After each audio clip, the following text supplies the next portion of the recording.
Hello and welcome to Audio Adventures. This is a D&D 5th edition podcast that is made by friends, with friends, and for friends. And if you clicked on us, buckle up. It's going to be a crazy magic carpet ride for you and me. This podcast is used by my nerdy friends and I to escape our lives for a time and act out some pretty ridiculous scenarios. And we are so glad to have you here. A couple things before we start. Our group loves the rule of cool, so I'm sure we will get rules wrong. So if we do, please feel free to tell us in a kind fashion down in the comments. Also, if you want to contribute to the fantastical world of Seblos where this campaign takes place, please make a comment and you may be seeing that kobold cleric in the very near future, along with your name in the show as well. Now, please grab a seat and some popcorn, and let's meet our Wandering Vanguard. Audio Adventures is a D&D 5th edition homebrewed podcast and may deal with triggering themes at times. Viewer discretion is advised. Trigger warnings can be found in the description. Previously on the Wandering Vanguard. Our party left Scrynet and assembled fully together on the interior of Merle's magic stuff to get Tomb decursed, agreeing to rid his basement of pests for payment. Walking through remains, maggots, worms, and an awful smell, our crew found a cavern that was dug out. Going inside, they were warned by a creature that looked like an awfully large rodent to leave while they still had the chance. Not moments later, a gigantic worm with multiple faces on tentacles emerging from its large maw made itself known and swallowed Tavis whole. And that's where we begin. Horrifying shriek. And initiated combat with a large, humongous, gargantuish, actually, fiendish-looking monster with, at the opening of its mouth, several other sort of mask-like faces emanated out on tentacles, all coming out, all seemingly to open their mouths all at the same time as the large opening of its big, huge jaw just opened wide as it screeched at all of you. We pick up and combat, where all of you just saw your friend Tavis as he was attempting to retreat a bit. He was bit in the abdomen and swallowed whole. We start, actually, instead of immediately into combat, Tavis, could you roll your wild magic for me, please? Yes, I can. And this wasn't for your attack. We did that last time. Okay. This is different. 31. Alright.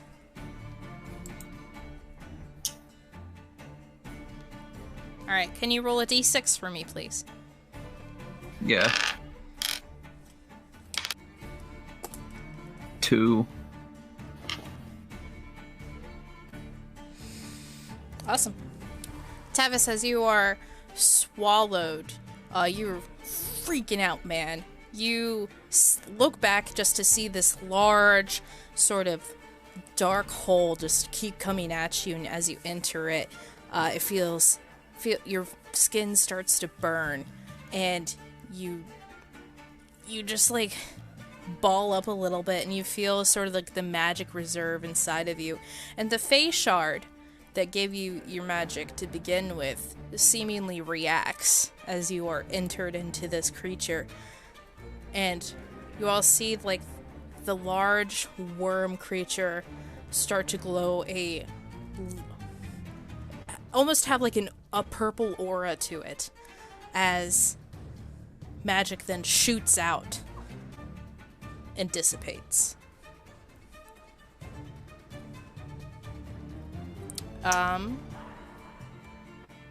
Did you all see that? I'm confused. What the heck just happened?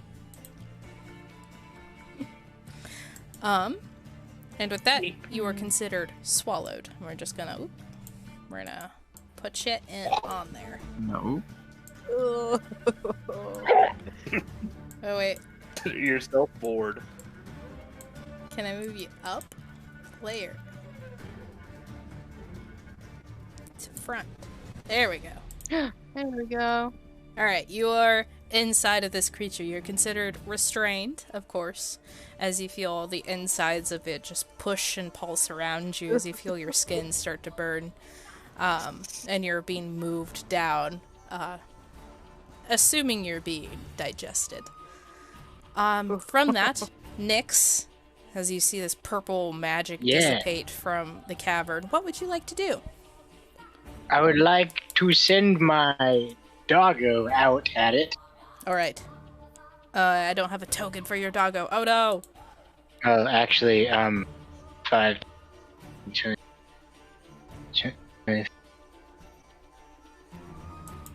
just gonna go there, and my dog is gonna follow me.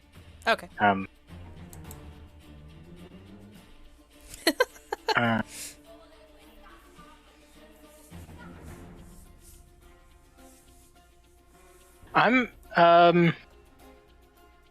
Before I send my dog in, what I'm gonna do is I'm gonna cast I'm gonna grab one of my arrows. No, actually, I'm gonna grab my longsword. I'm gonna toss it straight up in the air, and I'm gonna cast Conjure Barrage. Okay.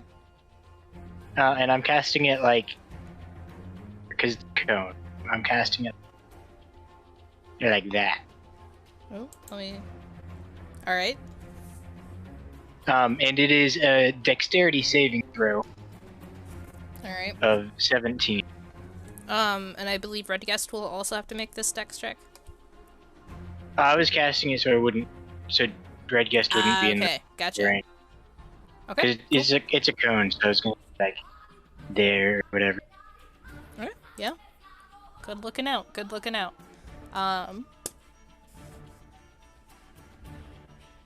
The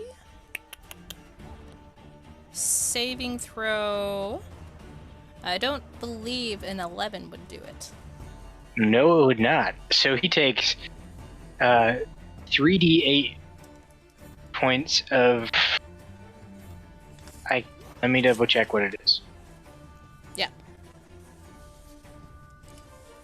But it's 3d8...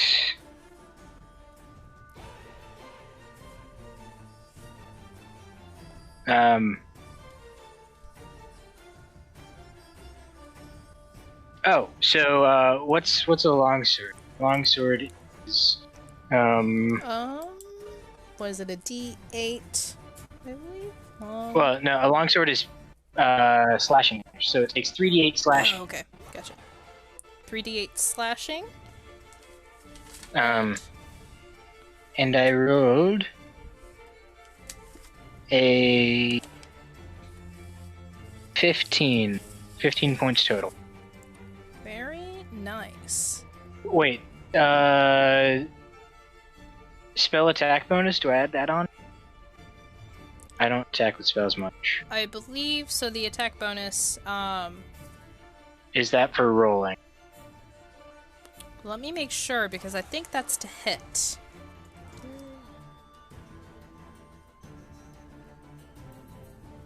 Wait, no? No, I don't add Okay. it. I misread that. Yeah. No, I don't add that. So he takes 15 points of slashing damage. Alright. And this is considered a magic weapon, correct? Because it's literally magic. Conjure Barrage? No, it's not considered. Okay, just making sure, because that does affect some things. Yeah, so, Okay. it creates a cone of identical weapons which shoot forward, and after that, the weapon disappears. The damage type is most similar, like which of the weapon or ammunition which has been used as a component. It doesn't say anything about it turning into It just says that it has to be a non-magical weapon or non-magical piece of ammunition. Okay, we'll stare on the side of it doesn't count then.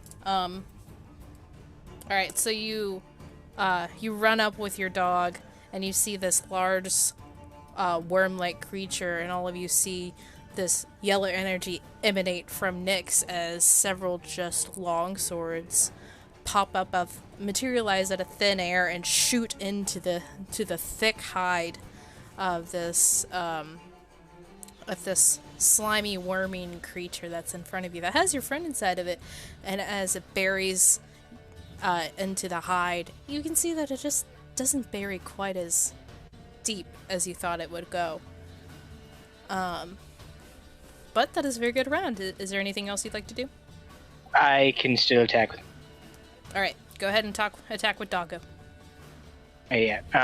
So with my dog sheet, because it has a separate sheet.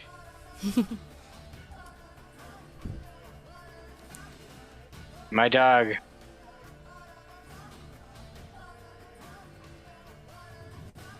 My dog is going to move to the one right next to Red Guest.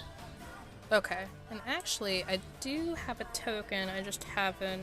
I forgot about it. That we can use for this. Let me get it. And then from there,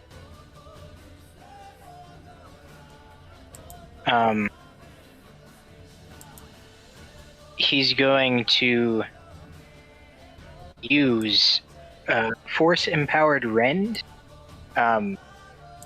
which is rolling to hit, and then it's my spell attack modifier. Nice. And that is added on. That's 2 hit. Yes. So that is just a buff to hit. And I rolled. Sorry, it keeps. Oh, you're There we okay. I'm setting up your doggo token. Okay, I rolled 18 to hit. That does not hit. So as Denters gallops up, and you see his dragon hide bristle at as he gets close to it, his attack just whiffs.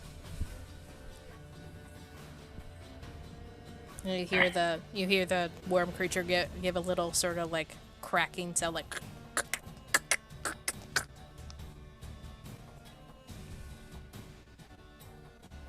Okay, that's the end of my turn. All right. We have made it to Tibril. Oh boy, okay. Is Tavis still visible outside the worm's mouth? He is completely inside of the worm. Okay, we cannot see him at all. Love No. that. I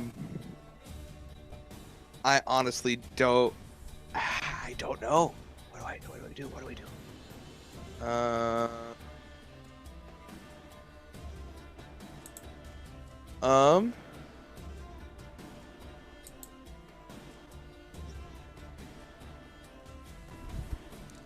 So, let me see. How far can I move? So, 10. So I can go... Because an 18 didn't hit it, so... Probably... Like, I could try to hit it, or I can hold my action for... If Zach tries to face step out.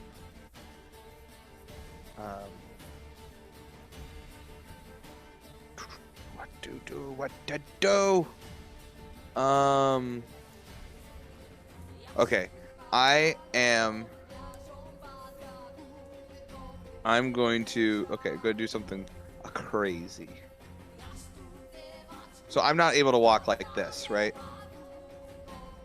No, that is walking through walls. Yeah, I didn't know if those were just there, because it's all broken up this way. I didn't know. Those are here. Like walls that have been broken. Like as like you probably can see that this large sort of monstrous creature has like wormed his way through and broken bits of wall that he's tunneled out. Right. Okay. Why isn't it allow me to snap? Like, why isn't it just snapping? Okay. Because I So turned off go- snapping because of it was being difficult. Okay. I have to measure a little bit more precisely. Yeah. Cause I move. Boom. I can get there. Okay. Or there. You know, I think I know what I'm going to do. I'm going to park myself there, and I'm going to hold my action for when it becomes in range. I'm not going to kill the bat. All right. And then I'm going to. Once it's in range, I'm going to hit it with my glaive. That's the Isn't plan. it technically within range with your glaive right now? The Mind's Blade, it just looks like a glaive. It doesn't have the stats of a glaive. Okay. It has the stats of a longsword. Okay, cool. But it just looked. It's just aesthetic. You're holding a melee attack. Yes. Okay. For when he worms his way into your way. Alright. And with that tomb, you see all of your friends rush out of these little pieces of cavern after this little rodential creature screamed, "Run!" and left. What are you doing? Okay. I'm gonna move.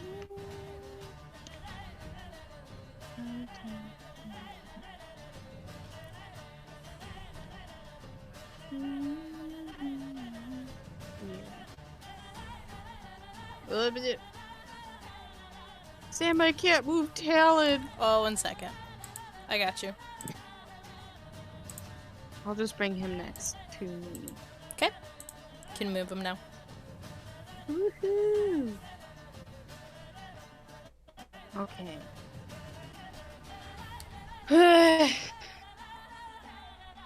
Okay. I'll wait to see what Tavis does. So I'm just gonna attack him. You're gonna attack? Yes. Okay. Yeah, because I don't want to jeopardize anything that Zach has planned. So. Okay, so I'm. I gonna have nothing planned right try now. and Don't cast- worry. Do you want me to encase you in a safe sphere, or do you not want me to encase you in a safe sphere? Whatever you do, I'll make my plan just that. Okay.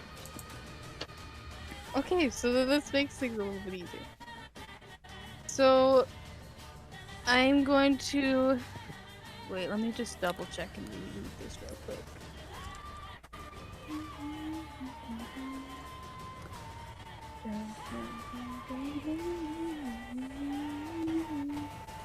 Yeah, okay, so I'm gonna cast Resilient Sphere on Tavis, because it says that the thing doesn't need to be in line of sight for me, which is kind of weird.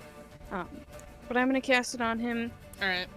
and it's the concentration, so I'll have to keep it held. So that's what I'm gonna use my turn for until Tavis is out. Okay. And I totally... Sorry, 1 second, Emma. Before you do that, a thing I forgot or didn't actually read correctly with... this is the most complicated creature I've ever fought with. So, Tavis, as you feel your skin burn, you also take 10 points of necrotic damage. it's a good thing I'm doing the sphere then. That'll protect How much did you say? 10 points of necrotic damage. Alright. That's gross. Yes, it is. Sorry. What else were you saying? You cast Resilient Sphere on him.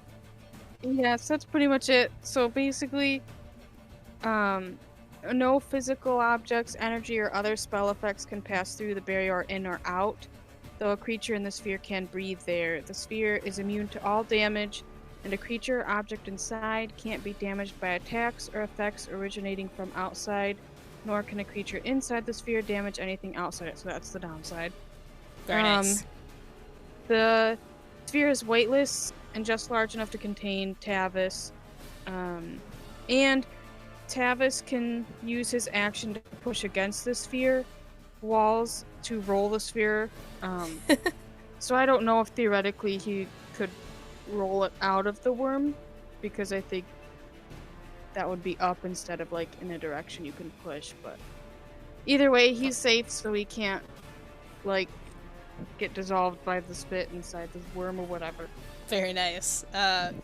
Jim, you reach out your hand and you feel the green spark of energy flow out within from your hand, emanating from your left shoulder and into and going through the tough hide of this worm creature. And Tavis says, after you feel your skin start to burn, you feel relief, almost kind of like an aloe gel was kind of placed over your skin after a really bad sunburn, and you feel like you're not being touched by any of the gross greenish blackish red liquid that's all over the inside of this.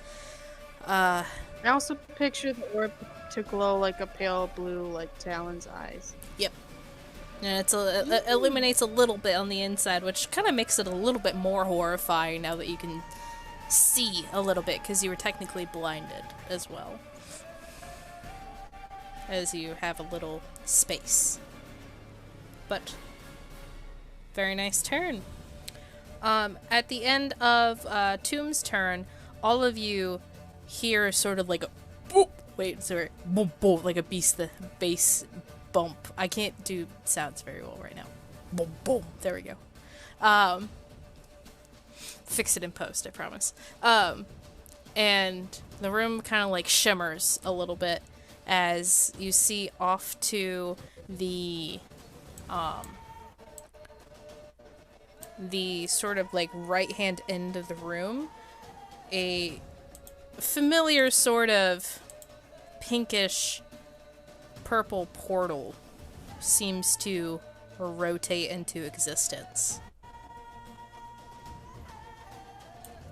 And you're like, oh no, for like 3 seconds until you see a familiar water ganassi fall out onto her back. And just goes like, ah! Ow! And then the portal closes.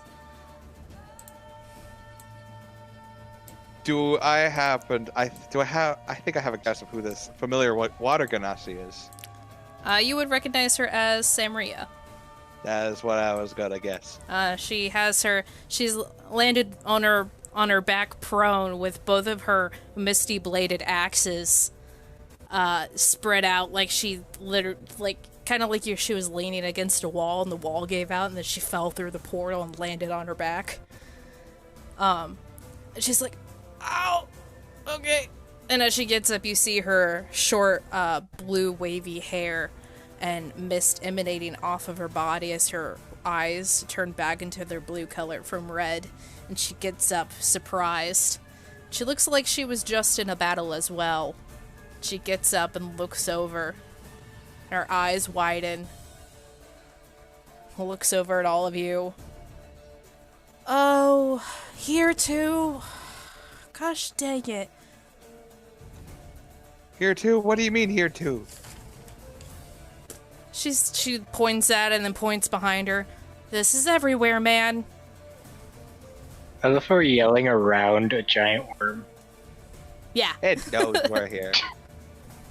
And she will actually be at the top of the turn order. As you see. Nice. Where is she? She is towards the right-hand part of the map. Here? No, Like I said, we're yelling around the worm. Oh, I'm sorry. I am dyslexic. She's across the room. Yeah. Oh, there she is. She fell on Wait, her what back. does dyslexic have? What does being dyslexic have to do with Don't worry about it. what? I can't read. It's fine. Neither can I, but it's fine. And you can see Samria reaches out a hand and it glows with a with a yellow sort of energy that you've seen before, but in a more of a healing sense. This seems to be a harsher, brighter, more angry yellow as she casts Guiding Bolt. Let's use a Samria dice. Ooh. Alright. And with that...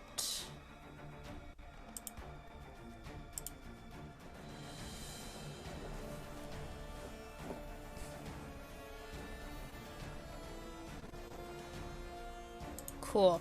She just hits. As you see this yellow, you hear like above you as a large, very bright yellow bolt of energy emanates from and shoots down from the ceiling, and what it looks like it does, and hits the creature for 8, 9, 10, 11, 12, 13.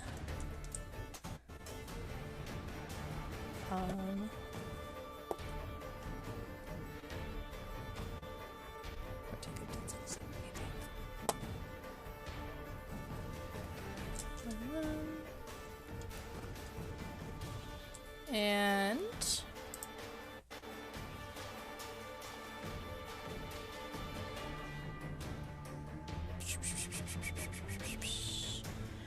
for 21 points of damage. And the worm starts to glow, and whoever attacks next has advantage.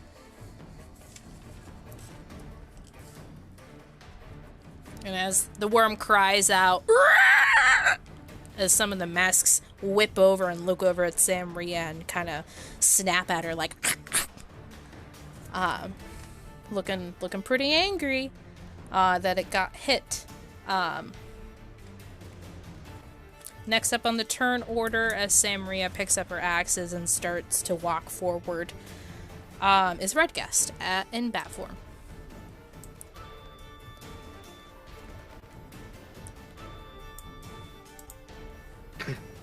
Man, I wish someone else was going to attack next. But I'm going to attack next with that advantage. Yeah, you do. Okay, so that's 19 and a 9. 19 hit? 19 does not hit. Okay. So what sort of attack are you doing? Like a bite attack? Yep.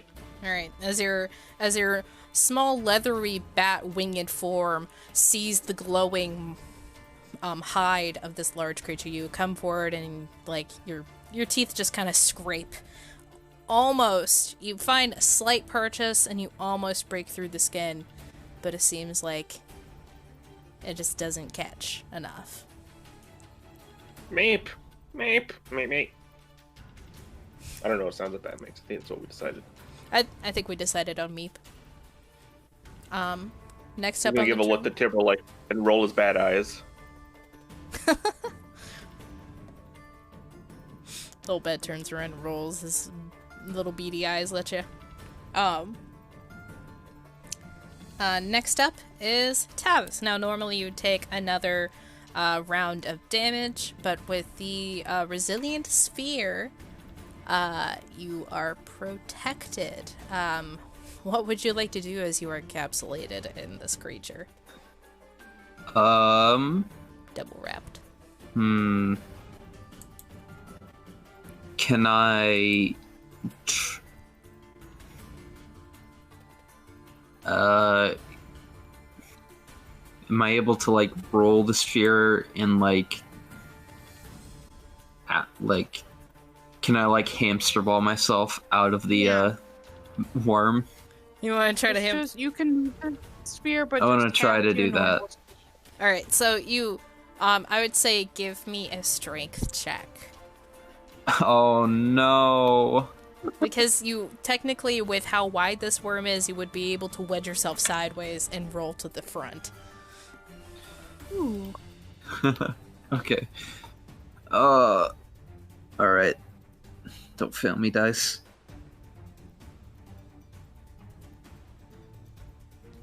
I got a nat 1. Oh man. You as your head actually is you would have been your head actually would have been facing towards the mouth now that I think about it. You kind of kick with your feet to find purchase, but this resilient sphere is just a little too hardy on the walls, and you feel you're just finding the sphere's walls and just kind of push you like your head bumps up against the top of the sphere, but you slide down another 5 feet down the gullet of this large creature.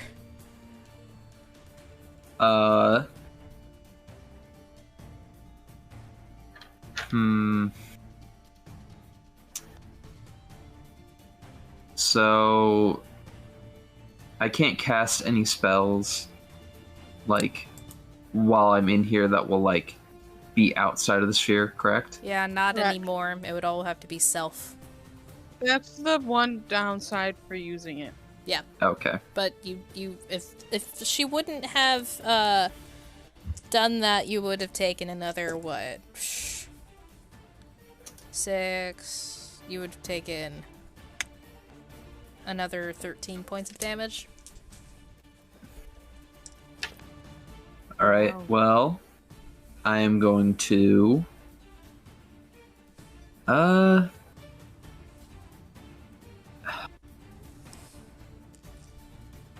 would it be possible to like not attack? I think actually I'm just gonna do nothing with my I'm not gonna attack. I'm just not gonna do anything. I'm just gonna catch my breath. Alright.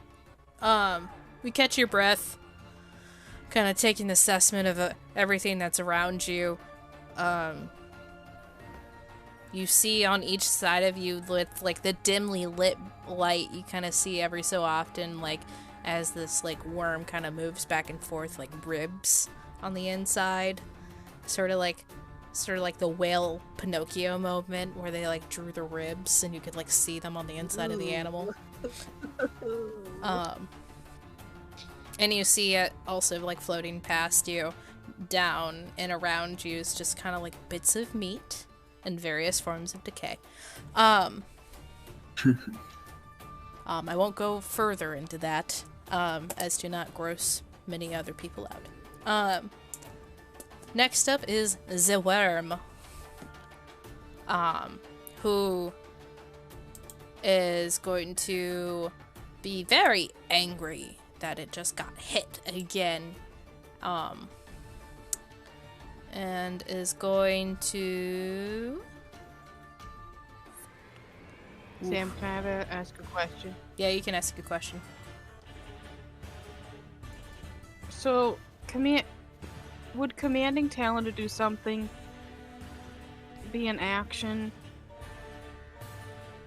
Yeah, I think so. Okay. Okay. That's okay. But you can look that up and tell me if I'm wrong. Okay. And if I'm Okay. wrong, I'll then get back. okay. So let me look back. All right, I'm going to need as you see the worm's large gigantic head start to turn, I'm going to need Tibril and Nyx to make, what was it? What's happening? Making throws. Oh no. Dexterity saving throws, please. Sure. Let's do this one. I also found out that I was supposed to roll initiative for Talon, and that he works independently of me, I guess. Oh, that's right. Okay. Go ahead and roll initiative for Talon. I totally forgot about that. Okay. It's okay. Come I on, totally man. did too. You said what? 21. 21. Ugh. All right. 18. All right. And Samria passes as well. All three of you are just Nyx a little bit more than others. Here, sort of like as the worm kind of like shudders, and you hear from it emanating, and looking over at Samria, then back over at the two of you. Just sort of like from the ground beneath all three of these characters. Just black worms erupt from the ground and attempt to grab you, and you guys are able to sidestep them. And they kind of make like sounds at you before they sink back down into the earth. I also rolled a 5 for Talon. Alright, he is below you in the turn. Man. That's okay. I kind of wanted his turn near mine. Not gonna lie, makes sense. Yeah.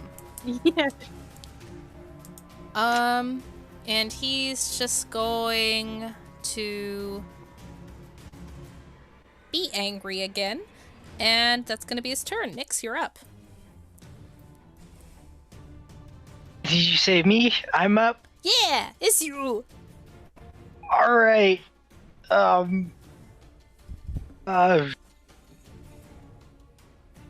Which that would actually cause damage. Hey Sam, could I use a free action to screech?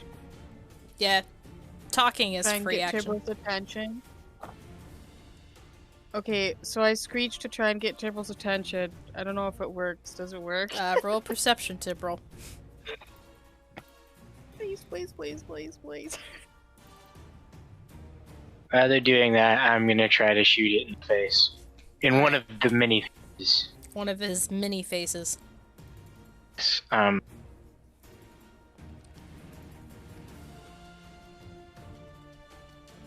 That is...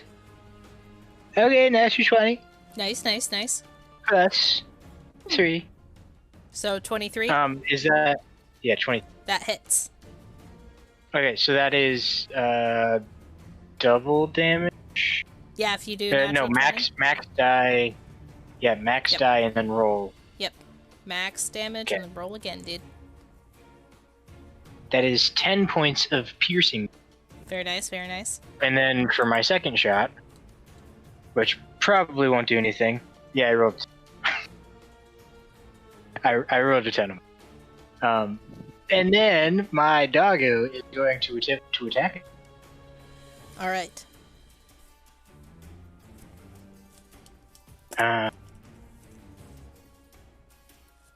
With another force empowered. Ooh. 24? That hits. Nice.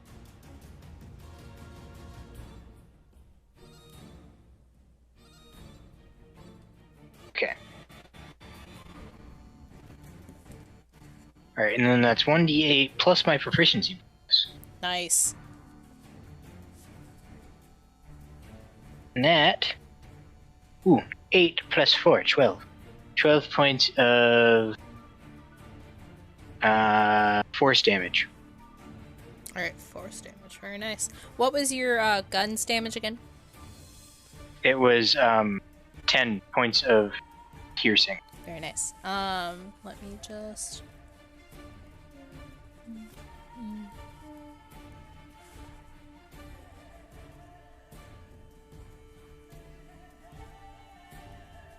Alright. As you sidestep these black, weird-looking worms that snapped out of the ground and try to grab you, and as you look over and see their, like, pincher mouths snap open and close and just glare at you as they sink back into the earth, you whip out your gun, and you find purchase on the thick hide of the creature. The hole a little bit smaller, but you definitely hit your mark than what you, like, the hole smaller than you thought it should have been. Your dog running forward and biting that darn thing, and finding purchase. And it gives out a little very nice turn. What the heck is this thing? Good question. Temporal. It won't freaking die. It What's won't. up? It's true. It's your turn. It's my It is turn. 19. Make him listen to me. Or hear me, I guess more accurately. Oh, perception check, right. 19, yeah. Temporal, you hear after the gun is shot, you hear a familiar screech that you're able to discern from the screeches that just try to eat you from the ground. And you know it's Tomb back there trying to get your attention. Okay, as a bonus action, I'm going to create a psychic link with him. Yes! I was hoping you'd do that. So I can talk to him. 'Kay. But as I'm yelling, "What do you want, Tomb?" as that's happening, I am going to. Oh, I should say this before you do anything. Okay. So I basically don't let the worm move farther away from me. I'll try my best. It's kind of big. I nod. Because if he's out of range, then Zach doesn't have a sphere anymore. I figured. Alrighty. So. Oh my gosh. I don't. Let's try. Let's try to do something. You know, let's get up. I want to get on it, like not out on it, but like get next to it. Okay. I'm gonna try to hit it with my glaive, or Alright. my mind blade. And where are you going to get next to it? Behind, next to Batguest, next to Dentures. Just like I gotta pull back up. I'm gonna move this way. All right, next to Dentures. Got it. Yeah. And I have extra attacks, so I'm gonna have 2 attacks. And basically what I'm trying to do is I have an ability as the Order of the Martyr, right? Mhm. For Soul Knife. I have the ability, if I deal damage to the creature each turn with my Mind Blade, I may choose one. They have disadvantage on their next attack, or the next ally attack that attacks the same creature gains advantage. So I'm gonna try to hit it with one of these 2 hits. Okay. I missed both. If 19 doesn't hit, I missed both. It does not hit. Yeah. I don't have the focus points to spend to try to give one of them advantage. Yeah. I rolled it's 7 plus 9 and 11 plus 9. Actually, Yeah. no, one would be a 20. One would be a 20. Still does not hit as you Yeah, that's what I run figured. around the back end of Dentures, jumping over his little dragon metal tail, and kind of hopping over it kind of throws you off a little bit, and you almost find Purchase digging your glaive into the side. A very thick hide. You find Purchase, but it kind of glances off as you make a scratch on one of like the large sort of slimy scales on the outside. Yeah, that's all I can do. All right. Next up is Tomb, and then after that, Talon. Okay, so I can't do anything except continue concentration on the sphere. Wait, does that mean can I still move though? Yeah, you can still move. So concentration. Okay. So like if you're like a warlock and you have a concentration spell up, and then you do Eldritch Blast, which is like a cantrip, it just can't be 2 concentration spells. Oh, I see. You can move. Okay. You can do bonus action stuff. Like you're not completely immobile if you have a concentration spell. Okay, I'm gonna move here. Oh wait, no, I keep Tom there because he's separate from me. That's right. That's why I rolled initiative for. Okay, then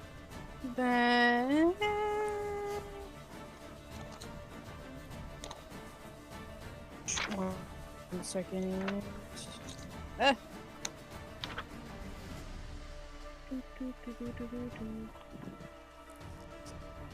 Gotta find it.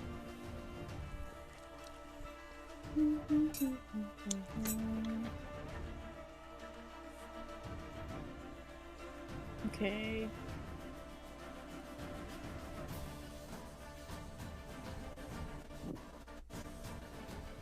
No, I don't think I'm not gonna do anything.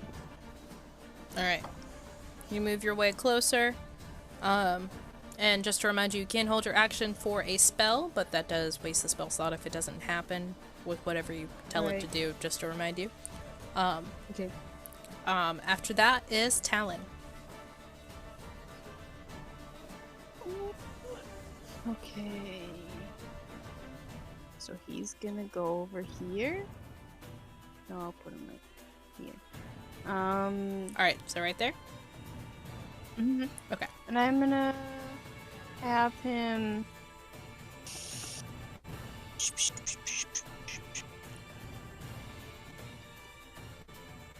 I'm going to try and scratch him. Alright, roll to hit. With your owl stats. Okay. Owl stats. Owl stats! Owl stats! Here we go.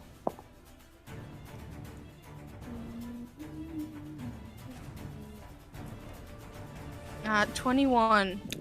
Just hits. Oh. Okay. Okay, he just takes 1 point of slashing damage. Alright, let me... Can I command him to stay there? Or is that if that is just like implied when I moved him there? you can, like, if you want him to use more of his movement, he can. No, I basically just want him to try and keep the worm from advancing past him. Okay, so essentially you're trying to get the worm's attention towards Talon, correct? Yes, but not to move past him. Alright, so then I would say Like, I want roll, him to stay there. roll a performance check, so roll a charisma check for Talon using his stats. Okay.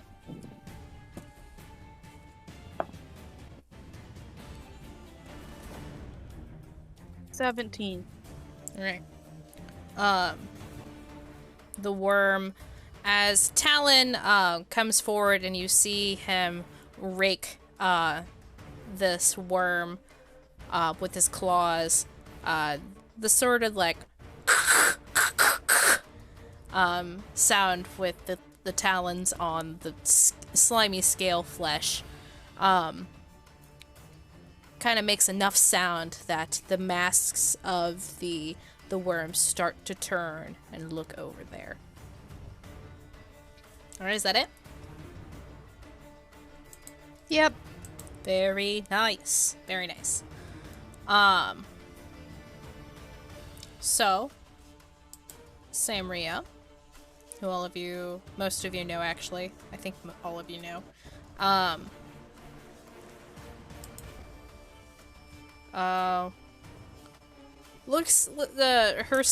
small 4'7" body looks to be sort of like scratched up.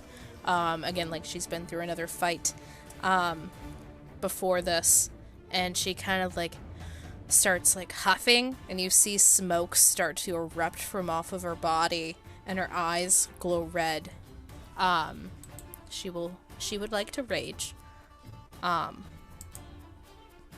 she runs forward to where next to where Talon is, and will attempt to hit with her 2 misty axes twice. One of them reckless, so that gives her one of them being a 25 that just hits, the other one whiffing as she runs forward, kind of going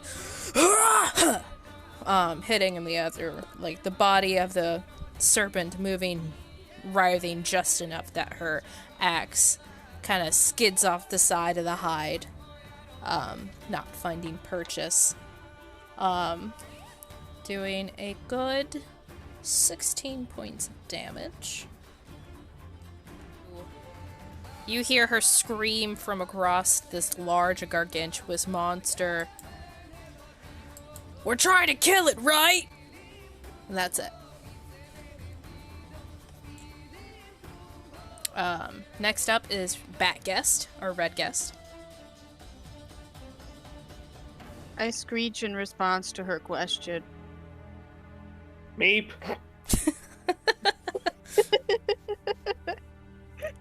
Take that as yes! Come on.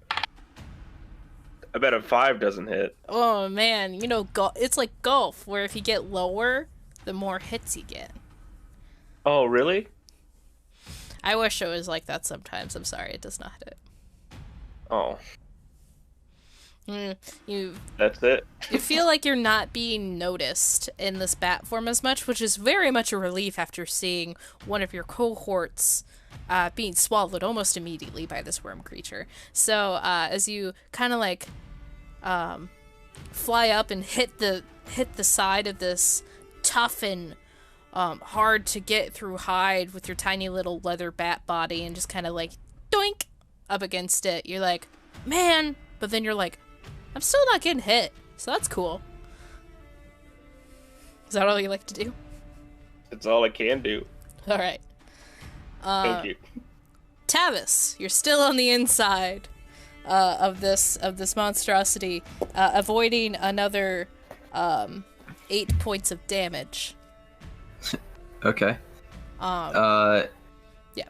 In an attempt to get out again before I try any other method, I am going to again attempt to roll the ball out of the worm. All right, give me a strength check. This entire time you've been moving further and further down, so the DC is climbing a little bit, but not too much. Okay. All right.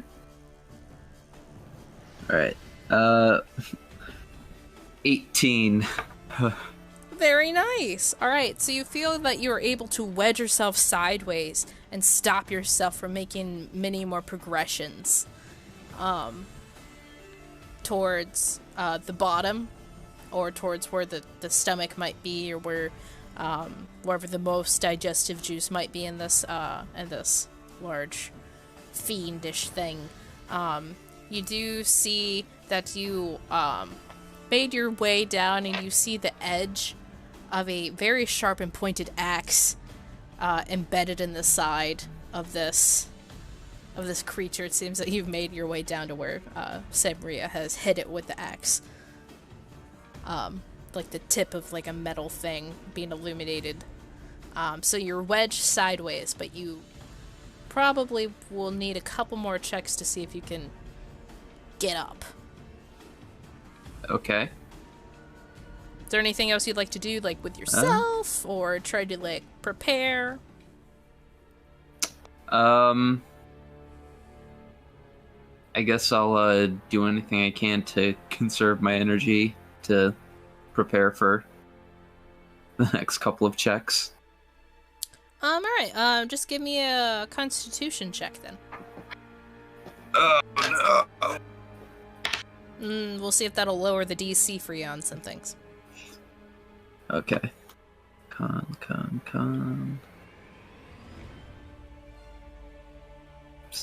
Oh, 15. Very nice. All right. You kind of practice some breathing techniques that your mother taught you when some of your like more rowdy siblings got angry and you got angry. She would sit you down.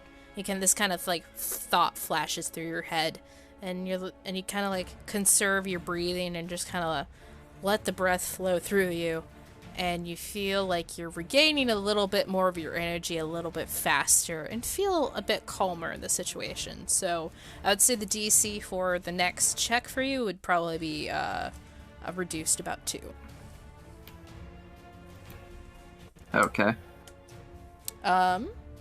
And with that, we are going to move on to the worm, who is going to move, feeling a little weird in its mid-region after being pecked by an axe, and then it feels a little indigestion as Tavis has wedged himself sideways, making sure it isn't moving.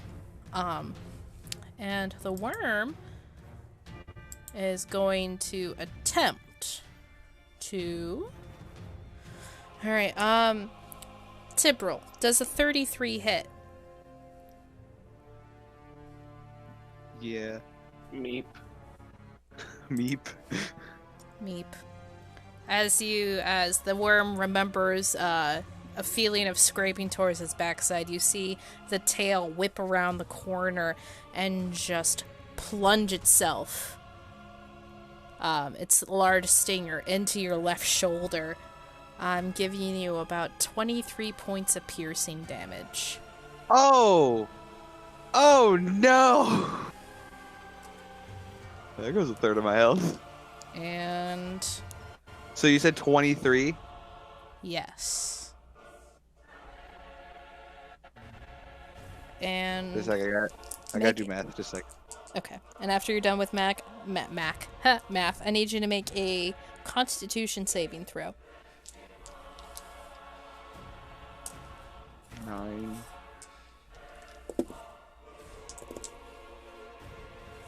I rolled a 9. Alright. 16. Did you hear me? Yes, I did. I was doing Okay. the math. You take 20 points of poison damage. There goes another third of my health.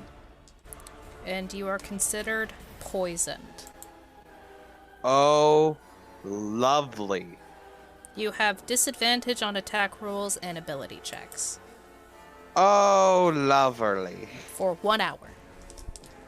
Okay. I could spend 5 points to cure poisons. You can. Woo. I would suggest doing that. Yeah, I gotta get the F out of Dodge. Um, Oh boy. That'll We be- need to run. Get Zach out of there and go. That'll be the worm's turn. Nyx, you just saw the large 30-foot tail whip around the corner of this large cavern and just plunge itself into someone that you've known for a very long time.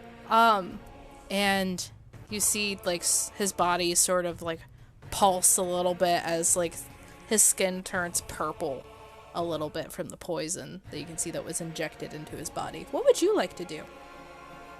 That is a good question. Let me double check what everything I have does, because I might be able to.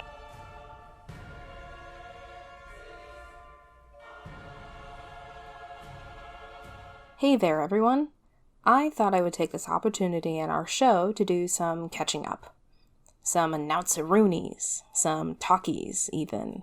Just to remind you all of our social medias, you can find us on Twitter, Audio Adventures at the username AudioAdventure2. Why 2, you ask? Well, number 1 was taken.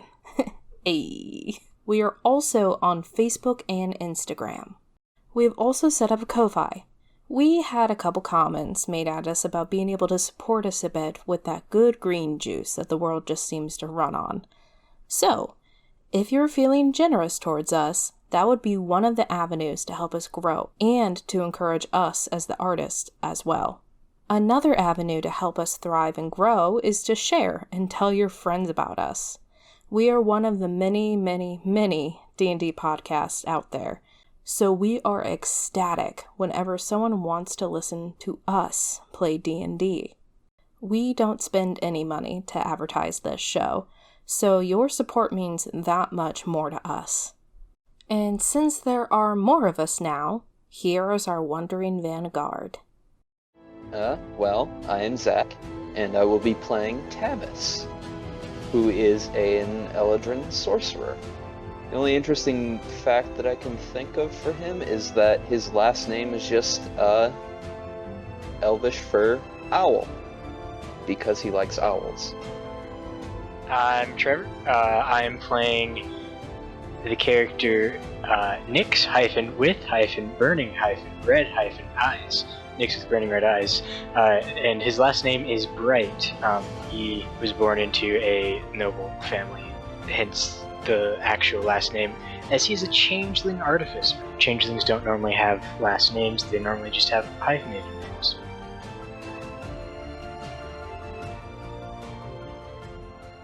Hello there. My name is Tibril Darrow. I am a half-elf man from the town of Allerton. I am what you might call a soul knife. And before I get too far, let me explain what a soul knife is. A soul knife is someone who can summon a weapon that is bound to our soul. I used to have a longsword like my father, but now it's a glaive with etchings of flowers throughout the whole thing. Along with being able to summon the glaive, I'm able to use my mind to connect to the soul of others, to communicate and help in battle. Our friend Tomb, not being able to speak, but I'm able to connect to a soul and kind of get a general idea of what he's thinking and what he would say. Along with all that, my mom always said I had a golden glow to me, which I didn't really understand until now to be literal. Our soul's power shows through our bodies as different colors. I've never met another soul knife besides my father, so I don't know where he learned it. My mom and I lived in a town called Allerton. But before I get too very much into that, my mom was a very sick woman. We lost a lot of money and resources trying to find a cure, but nothing worked. My father left to find something to help her, and he never returned. That was when I was 8. I'm 25 now. Once I became a teen, I started working at the local apothecary. My father was a medic, master with blades and medicine, and I wanted to be like that. Medicine and plants, it's always been fascinating to me. I have my dad's journal here, and one day while looking through, I found something that I wasn't really expecting. I found out the book was only half filled, but the last page talked about this plant called the golden snapdragon. But apparently it's a plant of legend that can cure any known disease. The only other thing that's on these pages are 2 places, Mistreeston and Chanbu. And I think this is where he thought they were, which makes sense with how rare it is. That'd be in 2 of the hardest countries to get into. I haven't been to either of these places, but it's the only lead I got. And one day we were raided by goblins. And then there's a group of adventurers came up. They helped clear the goblins away, and they even helped save a lot of people that day. They invited me to come along on the adventure. This is the only chance I had to find my dad. But before I left, my mom gave me a couple things. But she pulled out a cape, a long purple cape with 2 golden pauldrons on the side. It fit perfectly, like it was made to fit me. Then she also gave me her wedding ring. Told me to if I find Dad, tell him to get his butt home. Now I have three things I have to do. I have to find my dad, find the golden snapdragon, and make it home alive. Because if I don't, my mother will kill me. So my name's Emma, and I'm gonna explain to you what my character looks like and everything because he actually can't talk. So his name is Tomb. He is a Warforged necromancer, and he kind of got his voice box ripped out, and so he can't speak. All he does is screech occasionally. He does write in a little notebook, so that's how he communicates most of the time. And he is covered in cherry blossoms, and he has a giant gash in the middle of his torso where he hides his familiar talon and some skulls and some other miscellaneous things. And yeah, he is silver with 2 green bands around each arm, and he has blue eyes. And that's pretty much it. My name is Redguest. I am but a simple tabaxi who lives within others' means. I never knew my parents, but the Order of the Ghost Slayers made up for that. They taught me how to fight with honor as one of their esteemed blood hunters. My mercenary work taught me how to value my own life. These 2 paths have coiled into a journey of broken love and pointless purchases, where I now find myself with the Wandering Vanguard. I have no doubt they will be able to help me on my current mission. And I think that's about it. Thanks so much for listening to this episode. And the next one will be up for all of you next Friday at 6 p.m. Eastern Standard Time. See ya! It's very very fitting music right now.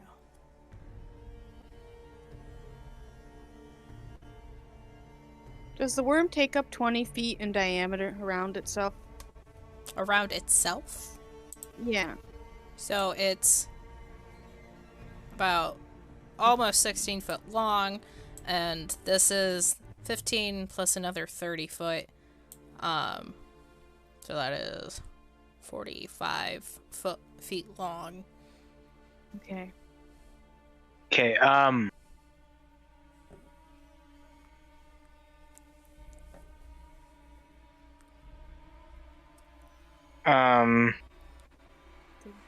Thank you. Yep.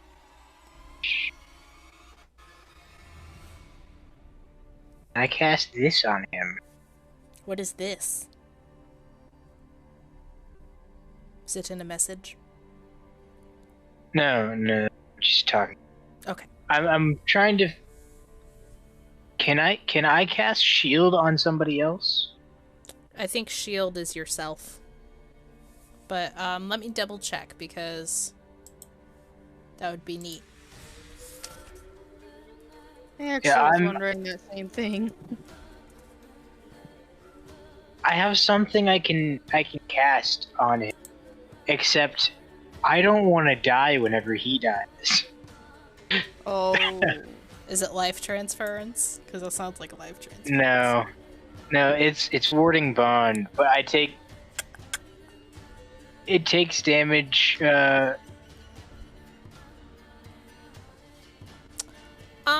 So if you wanted... I take damage.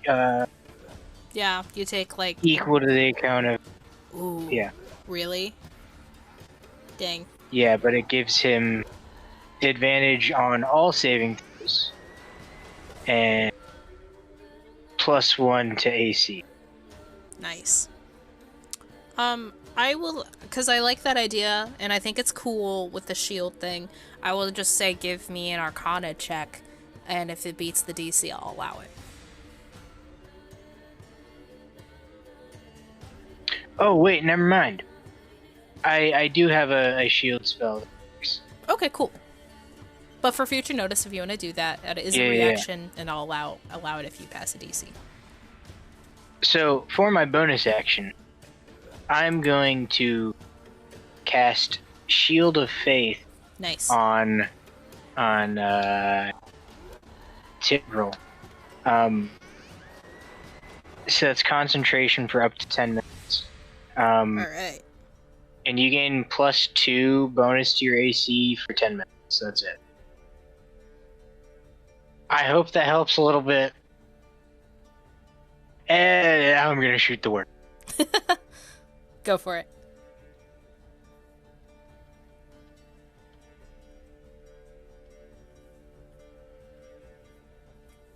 I rolled 18 plus 3, 21. That hits. Yes, okay.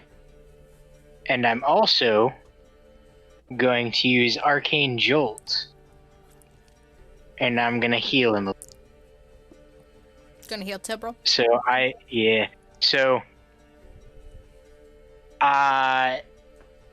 Tibril, you heal,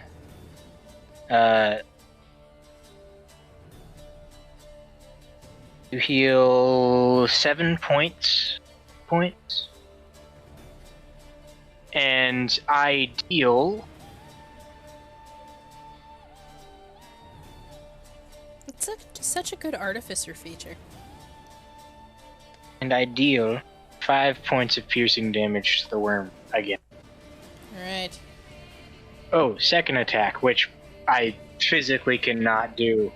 Physically cannot hit, but I'm still gonna do it anyways, because I can. 3. Okay. You tried. You never know unless you try. Well, for my second attack, I literally cannot roll higher than the 20. Oh. You said 7, right? Yes, 7 points each. Alright. Very good turn. And you... Oh, are you going to attack with dentures? Yes, dentures is going to give it a little nom. Little nom nom. Very good, very Wait, good. what did I cast? I cast Shield of Faith. Yes. Dentures. Gonna give it a little nibble. Little nom nom.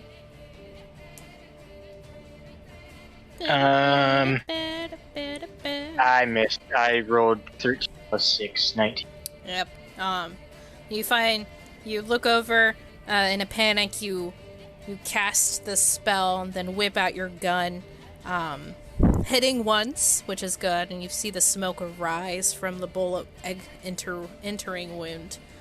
Actually, just a sec before I finish out this, I want to see something else. Alright. I might be able to give myself a couple extra to that attack with an Artificer. Is an attack an ability check? No, it is not. Well, no, I can't do that then. I was gonna use Flash Vision, but I can't do that, so it's fine. Alright. Yeah, that's my turn. Yep. You see the smoke arise from the exit, or the enter bullet wound. Denture's teeth, ironically, that are still attached to him, slam shut, and you hear the metal clank across, on top of each other, finding no purchase. And you hear several more. Tibril, it is now your turn. It's time to get the F out of Dodge. Because if I get hit with one more thing, Tibril will start making saving throws. So I am going to move over here. 1, 2, 3. Are you 4, disengaging? 5, 6. That would be your action. Yeah, I can't. I'm going to move away. You can't disengage? I can disengage, but I need to be able to cure my poison. Alright, We're going to take an attack. Wait, was the attack the 30 just a normal attack? Was that 30 just a normal attack or an ability? That was his stinger attack. Oh, that's just a normal attack. Are you disengaging? Yeah, we're gonna disengage. Alright. So that's my act. Does that take up all my movement too? No, it just takes your action. Okay, I'm gonna move over here behind the wall. Alright. Boom. Yeah, alright. Boom. And then, yeah. Alright. Very nice. Is there anything else you would like to do or can do? Nope, I can't do anything. Alright. Moving on to Tomb. You just saw Tibril get injected with a lot of poison, and then run away. What would you like to do? Okay. So, Ice Storm doesn't require me to see the spot that I cast it at. So could I cast it on his backside over here? So that nobody's in range of it? So his tail, I mean, I know I would rule his tail went back after it whipped. So, so you don't need to see it? Yeah, it doesn't specify. Is it just a range? Yeah, just a range of 300 feet. Okay. Yeah, you can go ahead and cast Ice Storm back there. Yeah. Cast Ice Storm here. I might be able to draw something there. Can I do that? Yeah, you can freehand draw something. Nope, that didn't work. Well. And you can also change the color if you want it to be like blue or gray or something.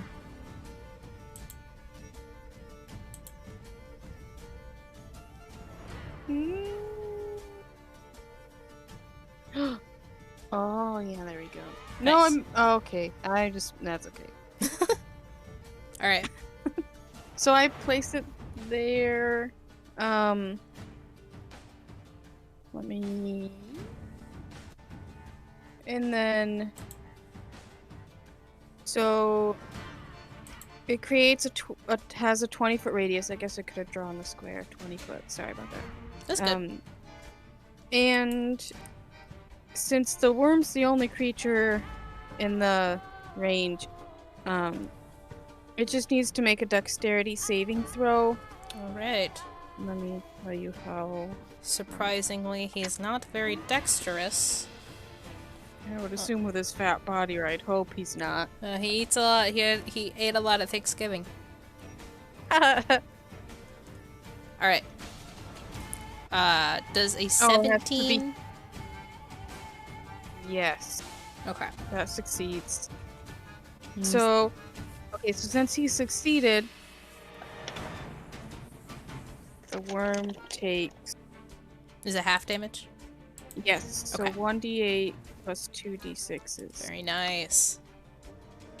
Those spells that still do half damage are pretty dope. Mm-hmm. 1d8, 2d6s. Okay. Ooh, it's not too good. 7 points of damage. Alright, what kind of damage is this? Okay, so... So, it takes 4 points of bludgeoning and 3 points of cold. Alright.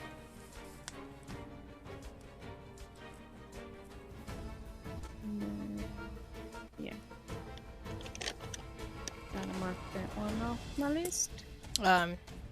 You all hear from the sort of like back room where this humongous monstrosity crawled out, slithered out from, I guess, and you just hear a large sort of like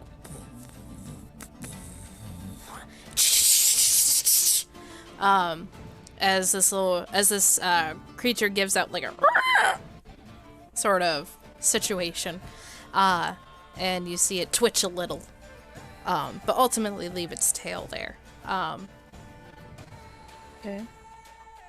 Alright. And that's all from me. Very nice. Next up is Talon, I believe. Yes. Okay, so I'm gonna say what I'd like to do, but I want to ask you if it would be one action or 2 actions. Okay, hit me. So, well, I guess movement is separate than an action. So You get movement, action, bonus I'm gonna action. move him. I'm gonna move him back over here, and since he's flying, he doesn't enact. The worm doesn't get to attack him when it leaves its range. Yeah. Oh, is that a thing that he has? Yeah, I read it under his fly action, so I was like, wow, that's kind of cool. That is pretty dope. Forgot he had that. Which I guess makes sense. Yeah, I forgot I had that too. Okay, so what I want him to do is there's a pendant around my neck. Okay. That's a healing pendant. And ideally I'd like him to take it off and bring it to Tibril. But I don't know if taking off would be one action, and then I'd have to wait till the next turn to bring it to Tibril. So how much movement did he use to get over there? Right. He was here. So he is So, about, like- what, 20-ish more? Yeah. Um, Yeah. He moved 35 feet. Yeah, yep, that sounds right. It's like 25, So yeah. he'd make it here.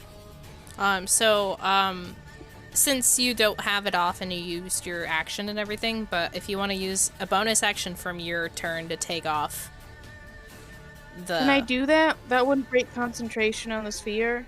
No, it wouldn't. Taking off a simple... So concentration, like, if you take damage, then you make checks. No. So, like, taking off a pendant's not gonna break it. Good to know. I think this is the first time I've used a concentration spell, so... You used something in the very beginning, but that was, like, way back. That was, like, before we started recording. Oh gosh, I don't remember that. Okay, so I'd use my bonus action to take off the pendant, and I'd probably just hold it up in the air so that he could see it. Very nice. He could grab it and use the rest of his action to make it over. Try to almost make it over there at least. You can make it here. Yep. So Temporal, you look over, kind of holding like your wound, your large gaping wound on your shoulder, and see Talon coming your way.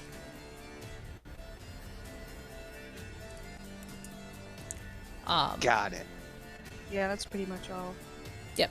Back up to the top of the turn order. The Angry Barbarian is going to attack again. Twice, might I add. Hitting both times.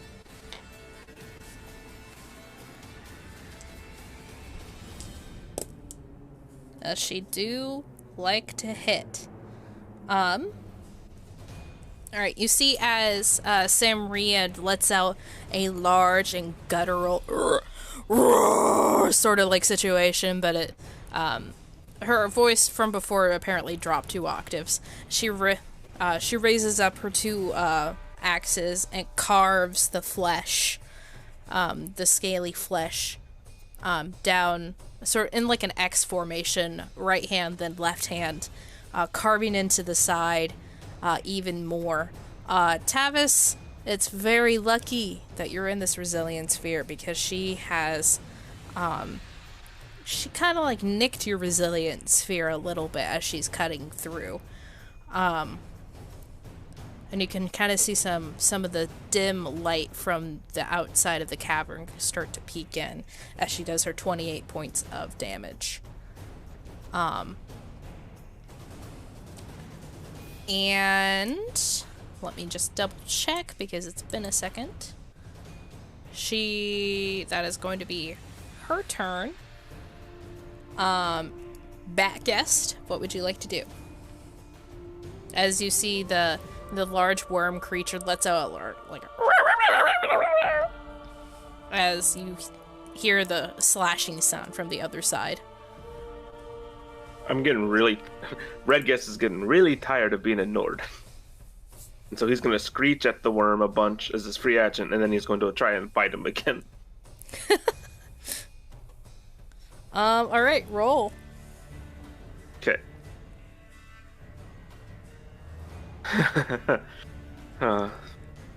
That's a nat 1. Oh, man.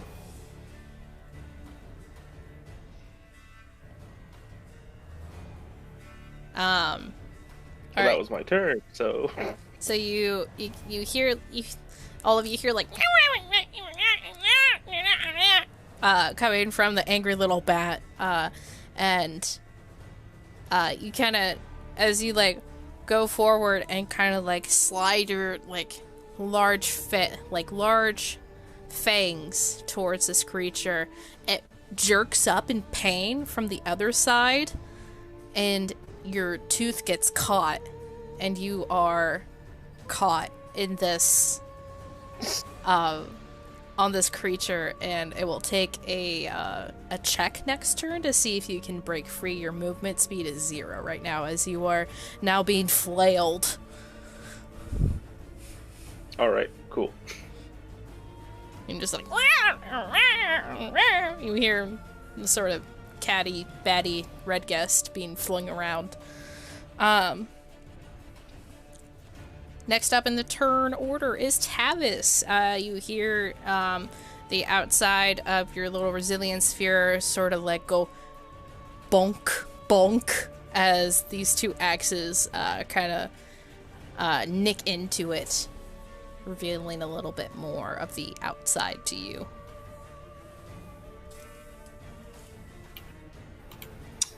All right.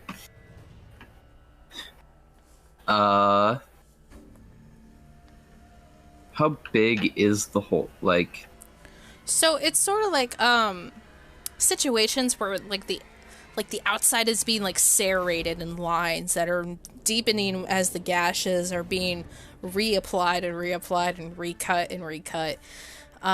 You can start to see that if Samria stays like maybe in her rage, and cuts at the same place, and if you can get her attention, she might be able to cut open the side of this worm and maybe drag you out, or you could flop out.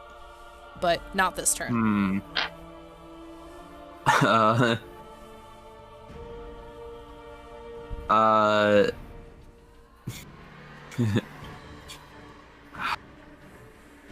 Okay. Theoretically, could I jump down on like the hole and try to push the ball out? Okay, or at so you least want to part of use it like to show it? momentum of you like jumping up and down to try to tear the flesh more. Yeah. All right, go ahead and give me a strength check.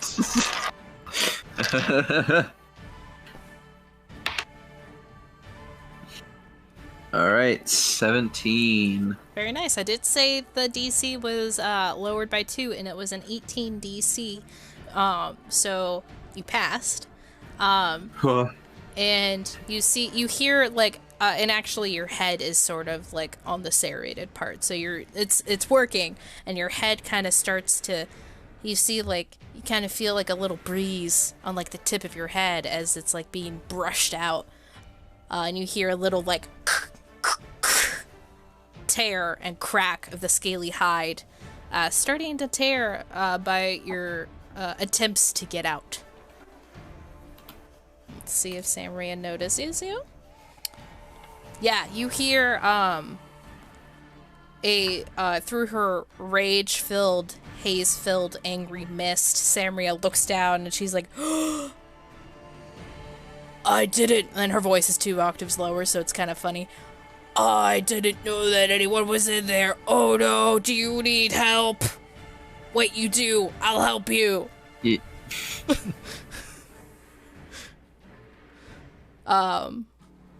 Yeah. And talking as a free action, you can reply. Yes, please. I need help.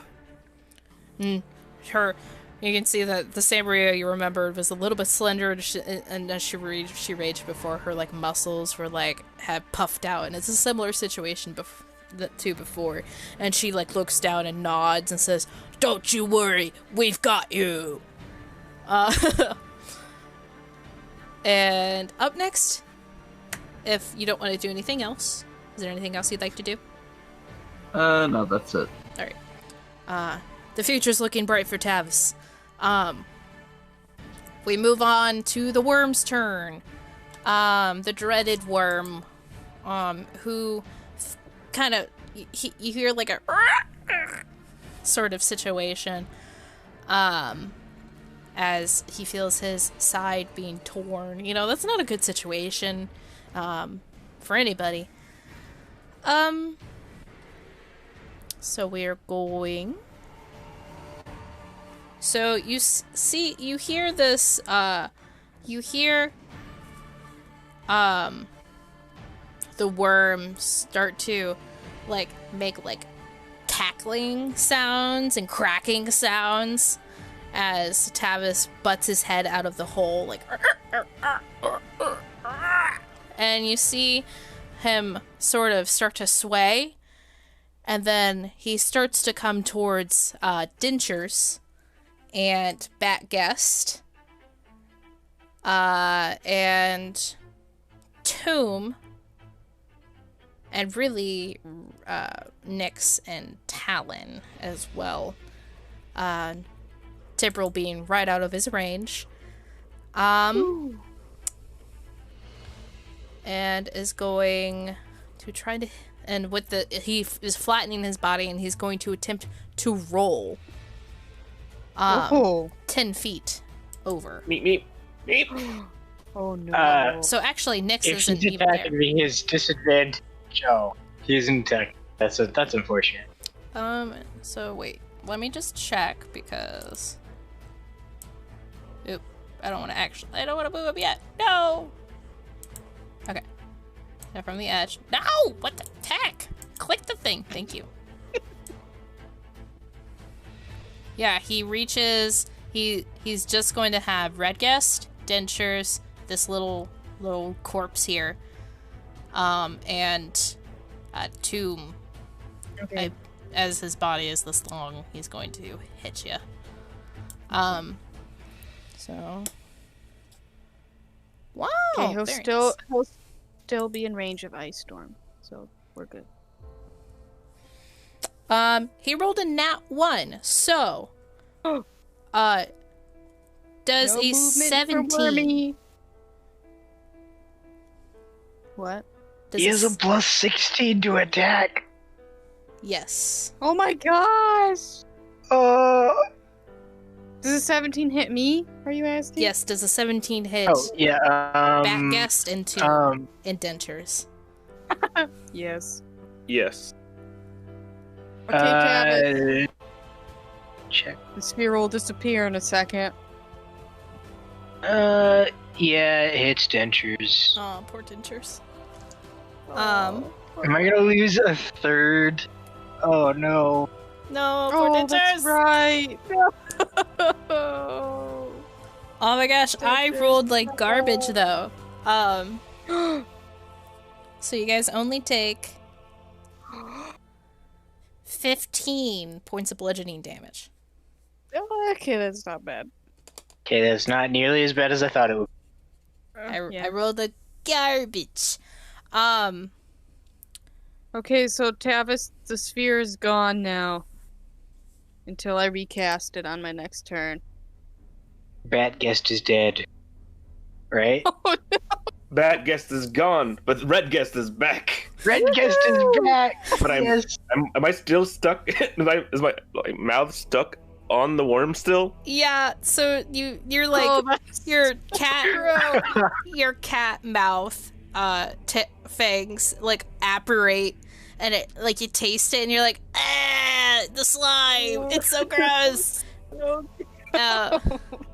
And Dentures gets crushed along with you into gets the brunt of it, and all of you, as the worm is laying there on you.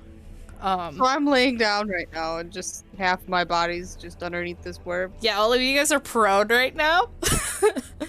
Oh god! And okay. and you are grappled and restrained, and you need to make Okay. on your turn an escape, of course. Okay, are my hands free? So just my torso down? So restrained and grappled would mean that no, they are restrained, that you couldn't do anything. So it's kind of like Tavis, you're on your own. yeah, it's like half your body is like underneath this large thing, and you're like ah, and Dentures is like ah. Dentures If is just my like eyes could flattened blink, they completely. Yeah, you heard some crunching metal. So My cherry blossoms. yeah, some of your cherry blossoms look pretty crushed. You hear some of the wood in your arms snap a little bit. It's not great. It's not a great situation, but that's all he's gonna do. Doesn't feel good. Doesn't feel good at all. So Dix, as the worm ends his turn, and you see him just like flop over onto your friends. Does he become out of range of Samria? You know, Like, does she get opportunity attack? That's a great point, you know? And she does hit. Doing another 15 points of damage. These axes she has, man, freaking dope. Mm-hmm. And you guys can see that as she lunges forward and slashes right next to Tavis's head, cutting open the hole is just open enough where you're like wedged in there, and it has open enough where like your head has gone through and you can see the outside. So as the worm like rolls over, you guys see Tavis's head just sticking up. Oh my gosh. Just kind of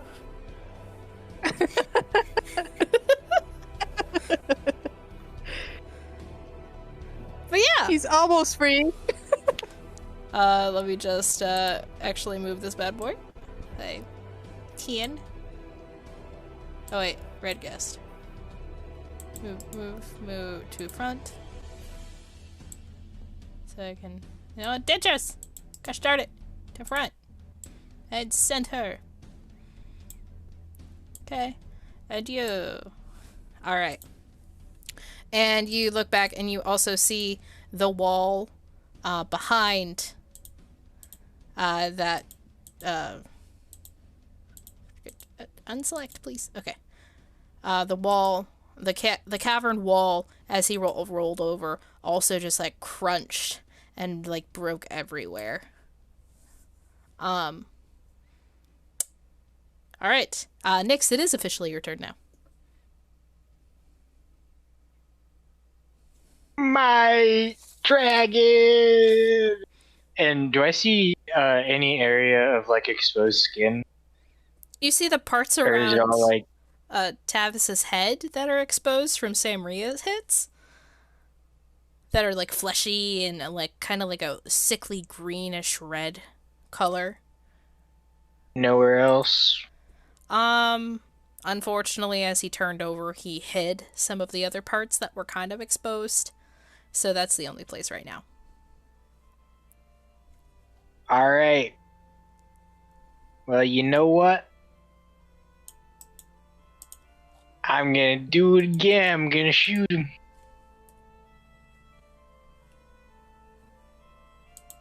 Do it! I dare you! 22. Very nice, that does hit, my dude. All right. I'm gonna use another arcane jolt. Awesome. But this time I'm not gonna heal. I'm gonna deal an extra 2d6 force damage to him. So that is 4 piercing damage, Alright. and then 8 force damage. Alright. That is a very good turn. As you can, as you look forward and see your dentures, like your fourth companion almost, pretty much, just like being threatened of being taken away from you, your bright red eyes fill even brighter red, and you whip forward and your bullet finds purchase, and you hear like and it's like it hits like right past where Tavis was in the hole, kind of giving them a little bit more clearance, but also kind of freaking Tavis out too, because the bullet went right past his shoulder. And then yeah, is Dentures able to move at all while he's down there to try to get out, to Yeah, wiggle out or anything? yeah, he can make a check for me, so that'd be I just said a check, so I'm gonna rule it a dex check or a strength check. Strength check. Okay. A natural 20 plus 2. Very nice. Yeah, you dentures. You kind of hear like mechanical popping and whirring as his legs like, and the worm lifts up just enough that he is able to bring his legs into his body and roll out of the way. Okay. Awesome. And he looks So over that at means you, he's kind of dented. means he's out underneath then? Yes, he Is he like there? Yep. Okay. Awesome. A little bit dented, but still alive, technically. In terms of being working. Alright, that's my turn. Very nice. Tibril, you hear all of these sounds as you dip behind this wall. You look over and see the owl. You hear screeches, rolling, turning over, crashes of walls, crumbling. What would you like to do? Well, first off, sorry. Get noises in my head. At first I'm gonna lean up against the wall and go, and then as I'm doing it, I'm gonna put my hand on the wound and I'm going to pump 5 points of healing to remove poison from me. Okay. But that is my action, so I cannot use more healing, but I can get rid of the poison at least. Yes, that's you don't have any disadvantage anymore, so that's good. Yes. Hey there, friends. This is the part of our show that got a little too corrupted for us to even put on the internet. So to explain what happened in between the little bits that we had to cut out, Tibril pumped the poison out of his veins using his soul abilities, and Tomb is underneath of the worm and trying to get out. That's it. Let's bring you back to the show. So Talon grabs his hair. Make a strength check with disadvantage with your owl stats. Okay, this is gonna be fun. Okay, well. Oh, they're both nat ones, which means they're like -3.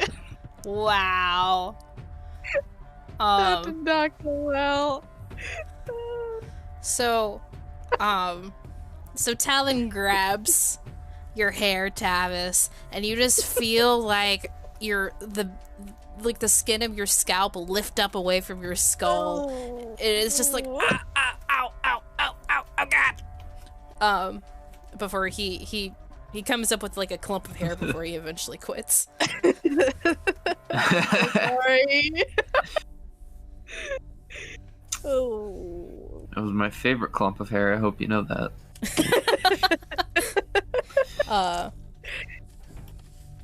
But that is Talon's end of turn. So you it is Sambria's turn. She is going to look around. Her eyes fade back to the ocean blue that they were before she drops her rage. And she is going to cast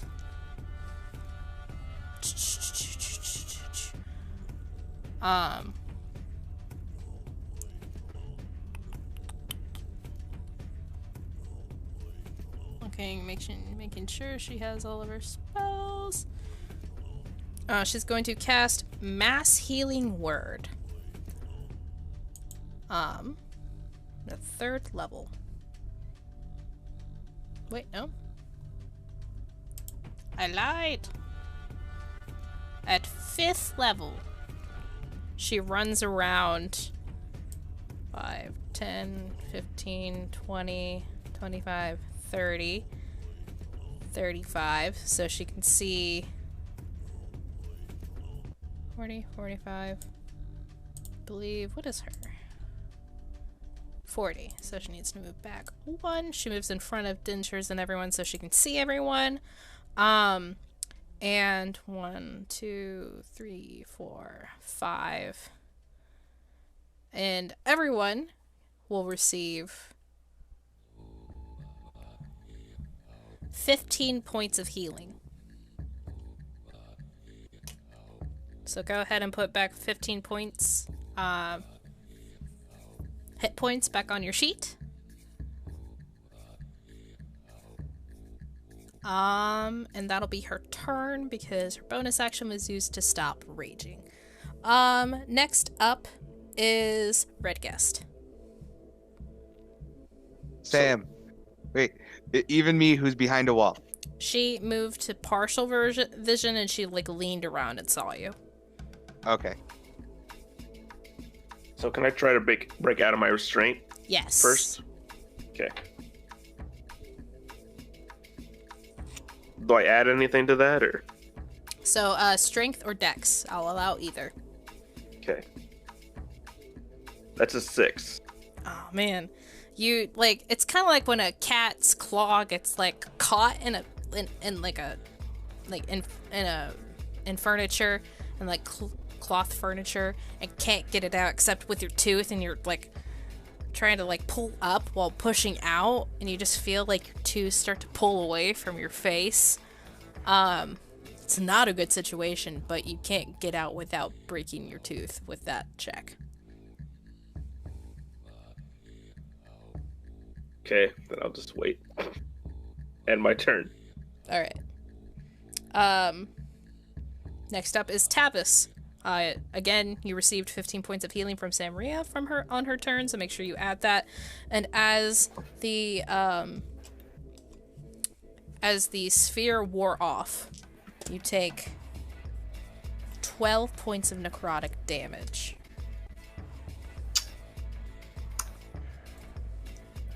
All right. Good thing I got something out of that healing. Yep. So, I'm not fully out, right? No, you were hanging by your neck. Okay. Can I push myself out? Go ahead and give me a strength check.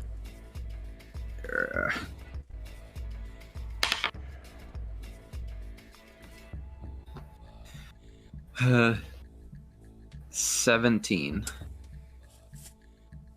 All right. You feel yourself sort of like there's a moment of like you have to like dig your fingers out and around, and you feel the scales of the tough outer hides like around your fingers, and you start pushing and pushing, and it's like a moment of like, oh god, I can't get it. But then you feel like your adrenaline of like, I need to do this or I'm going to die kick in, and you feel the scales push away just enough you're able to get out, and you are sitting on top of the worm.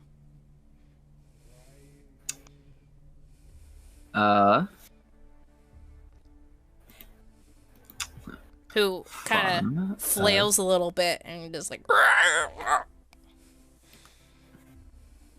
I'm gonna risk it. Can I for the biscuit. Let me find I'm going to find the spell that I need first. I'm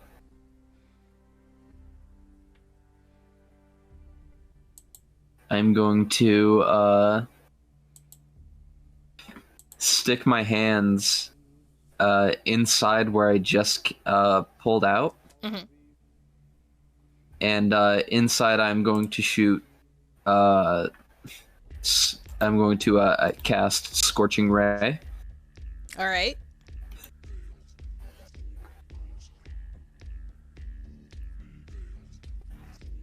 So that is an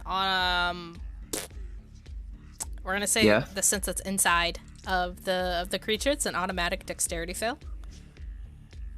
I'm pretty sure that's a dex check, right? Yeah. So go ahead and roll damage. Is my fang getting warmer? Hear like a little pop and hiss as like damage.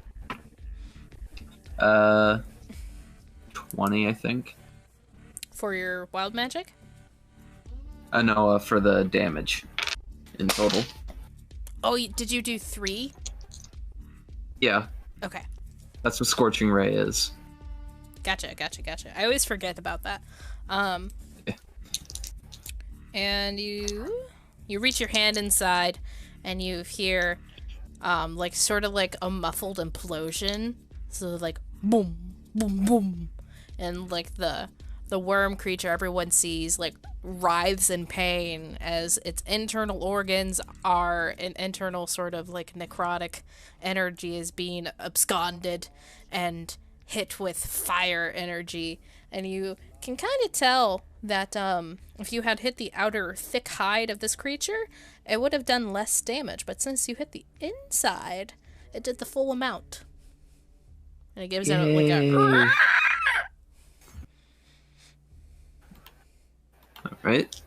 Alright, wild magic pour favor, senor. 15. 15, alright, roll again. Alright, that's 56. 56. Let me get the wild magic chart up.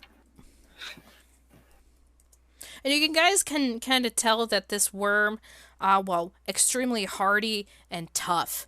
At your constant attacks, and even though it's doing massive amounts of damage to you, you can kind of start to see the wear and tear on its scales and how it's moving. It's starting, you can kind of tell it's starting to rethink what it's doing. And I hope that you didn't like just that clump of hair, Tavis, because as everyone looks around to see Tavis climb out and cast these 3 sort of like mini fireballs out of his hand, you can kind of feel like with the last sort of like kick of the scorching ray, your body lights up with a sort of like iridescent rainbow energy, and all of your hair on your head falls off. You now see a bald Tavis in front of you. Hey, it seems your hair problem was fixed. Oh no!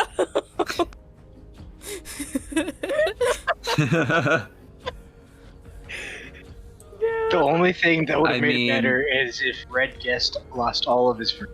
Oh my god! Oh, man. Making him Red Bingus. Oh my gosh. Alright, so that is your turn. We are going to move on to the worm, who feels like its prey has somehow gotten out of the hole in its side and is a little angry.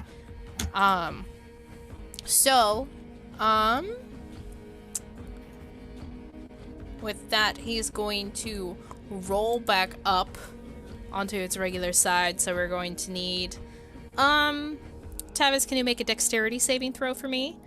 Yes. Red Guest, we'll see if you can take advantage of the situation and give me give me a dexterity check this time, but with advantage as you are being lifted. Is the worm moving out of... Go ahead, Emma. I was just wondering if Talon needs to do anything. He's flying, so he is fine. Is the worm moving out of Denture's range? Yes, and Samria's range, so both get opportunity attacks.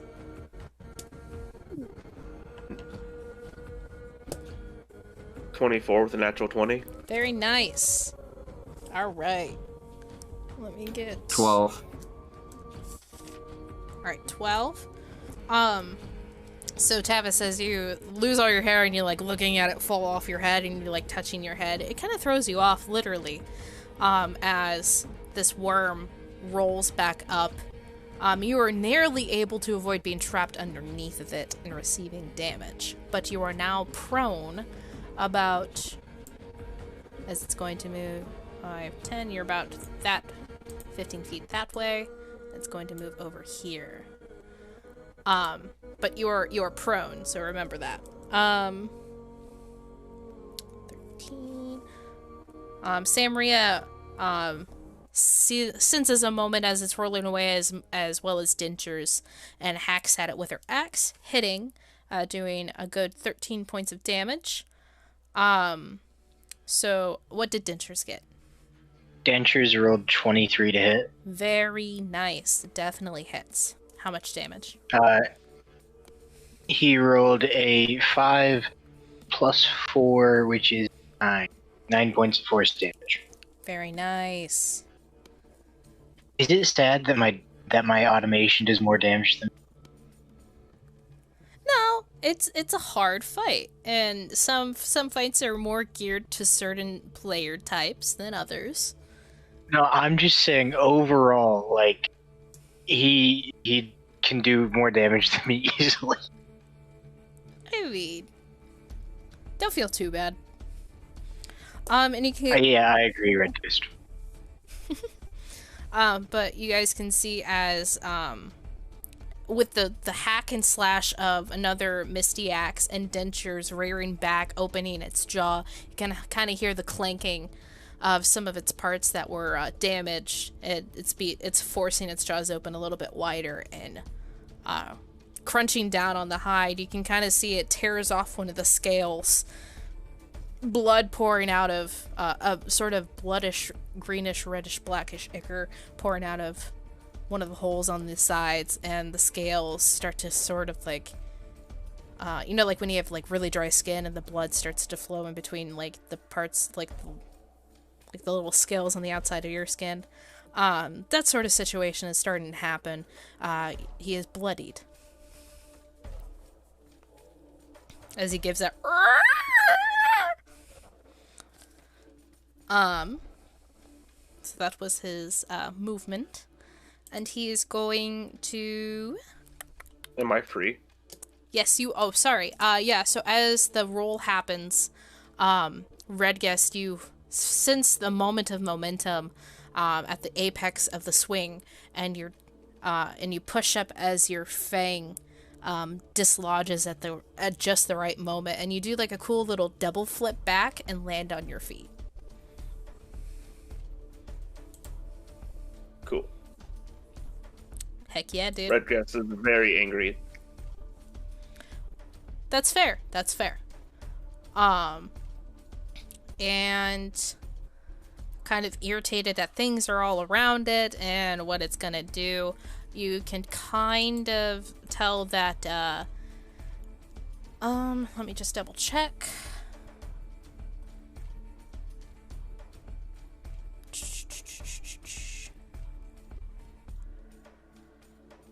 Oh, there it is. Okay. You see, all of it, like its big, toothy jaw, instead of maw, rears up and back, and all of its sort of like masks, crack open, and you see like little twisting and turning, rotating teeth open up as the big mouth comes forward and lands in front of it, and it is going to burrow underground, disappearing.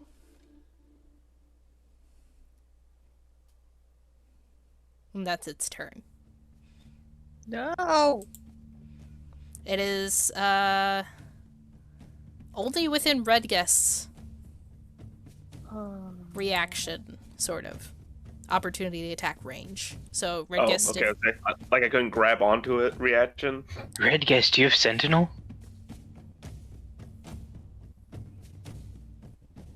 No. Fortunate. Yeah. But, as it is leaving your range, do you want to try to grab onto it and follow the burrowing, or do you want to attack? Oh, I will. Redguest is pretty pissed. He's been ignored this whole time. oh no! We might lose Redguest. Alright, so go ahead and give me a strength check. Okay.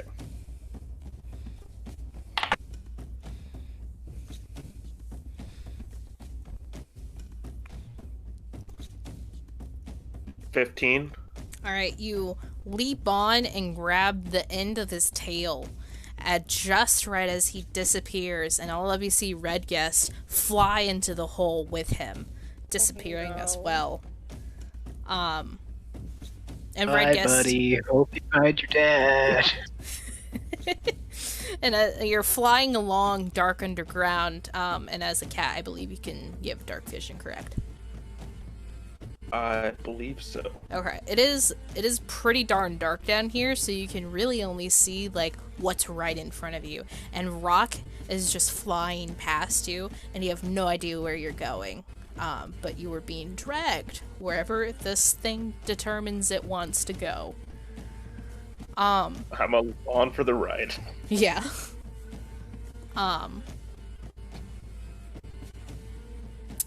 Alright. After that, it is Nyx's turn. The worm has disappeared, as well as Redguest with it. I'ma follow it. Alright, so Wait, is the hole going straight down? the hole is going a pretty steep angle down. Okay, I open up my portable hole, and I believe I have an extra shield from when I looted the Warforged things. Mm-hmm. And I'm going to take that, and I'm going to go sledding. Alright, give me a, what would this be? Just give me a dexterity check. Non-dying check. I can do a non-dying check. Yeah. 17? Yeah, so you start, like, running towards this utterly black hole that you saw this demon worm, fiend worm, burrow into. And you, everyone around you sees, you take off, and run towards the hole, and you are able to jump and angle the sled and hit the sled just the right time and start to make your way sledding very fast, I mind you, down in the hole. You make your, I would say you make your movement speed, which is what, 30 feet? Yeah. Yeah. It's getting am I faster. am I able to prepare to cast Featherfall when I see the end approach? When I see it not get nearly as sharp, so that way I don't die. Yeah, you can hold Featherfall until you see an ending. Okay. Okay. I will hold that ready to cast it on myself. Alright. So, that being the end of your turn, Temporal, you just saw Nyx run off, and then you hear a loud crunch and sliding sound. Wait, actually, I'm going to prepare to cast Fly, not Feather. Okay. Easily enough. You change your mind at the last second and do different somatic verbal components. Yeah. So who's all not in the hole right now? Tomb, Tavis, and Okay. Samria. Okay. I'm gonna come out. Is everyone all right? Samria looks over quickly, looks at your shoulder. Oh my. No, don't worry about me. You go take care of Tomb. I got Tavis. And I'm gonna run over to Tavis. Oh my gosh. So we're just gonna say that all of you can take your turns. I'm gonna say that you have about 3 turns worth of actions before something happens. Okay. Well, I'm gonna run over to. I was gonna run over to Tavis. Tavis, how are you looking on health? Let's check my handy dandy 36. Out of. 69. Hey, me and you have the same hit points. Got him. Yeah. Nice. I'm gonna run over to you and give you. Let's get you up past 40. Let's give you 10 hit points. Samria's going to run over to Tomb, kind of rolling her eyes after Temporal left as she sees a large gaping wound in your shoulder. And she's going to run over and cast Cure Wounds. I mean, she doesn't have to because I'm already at max. Oh, she starts to. She helps you up. Okay. She starts to like prepare, and you see like the beginning glow, and then she like stops a second. She's like, "Oh, okay," and she grabs you and hauls you up. So. And then can I send Talon down into the hole after them? Yeah. Is it? I'm assuming it's big enough for him to fly. Or fall, I guess. Yeah. It's a 15-foot wide hole. Oh yeah. Yep. On all sides, honestly. So Talon. I actually sit back down, and then I'm looking through his eyes now. Okay. Samria starts to talk to you, and then you sit down and zone out, and she stops for a second, and she sees Talon go in to the hole. While you're doing that, Emma, can you give me we're gonna say investigation or survival? For Owl? Yeah. Okay. What main stat is survival? I believe that would be wisdom, right? Yes. Okay. Okay. So that would be either a wisdom or an intelligence check. 13. Okay, so 13. So talent starts to fly out and over. Samria walks over to Tibril, still seeing a large gaping hole even after you healed, and she's going to put a hand on your shoulder. Tibril, you feel a hand on your shoulder, and she says, "Warriors need to be healed too," and you feel a yellow pulse of energy pulse into you, and you gain back 14 points of damage. Back. Yay. Hit points back. Nice. I was like, what? 13 points of damage from healing word! Oh, no. And Little did we know those actually inflict wounds. and she looks over at both you, Tibril and Tavis. Okay, I don't know how I got here. I was apparently summoned here in the middle of a different fight with Perthy, and I don't know what's happening here, but it seems to be a similar situation. What is happening? Wait, just a sec. You said 13 or 14? 14, I think. Dope. Okay, We're gonna go with 14. If it was wrong, it was wrong. cool. You know, your guess is as good as mine. We were hired to come down here and take care of a pest problem. Didn't realize the pest was that big. Yeah, whoever hired you really neglected on a bunch of details. Yeah. I can sense a lot of demonic energy here, specifically from the Nine Hells. That's not great. And it seems that the Plain Tears are here too. I thought in the Feywild they would be not as good, not as horrible, but it just seems like they're everywhere now. Yeah.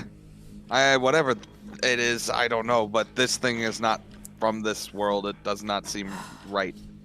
Tavis, how you doing? I'm gonna put my hands on you and heal you for those 10 hit points. You're just gonna start glowing silver, and then after that, I'm just gonna talking to Samri. I'm gonna come over, tap you on the shoulder. How you feeling? Bit better now. Thanks for that.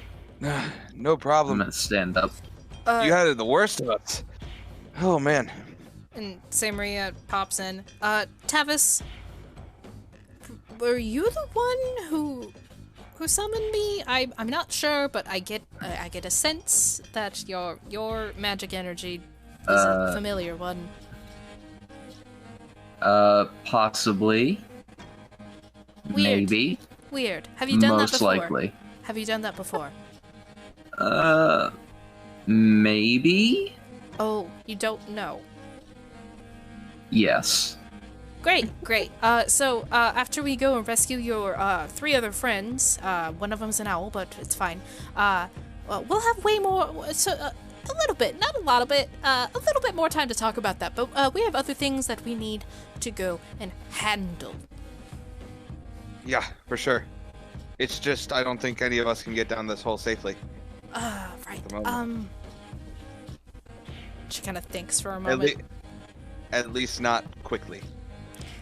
Yeah, that's not really my forte either. I'm a hack and slash sort of person.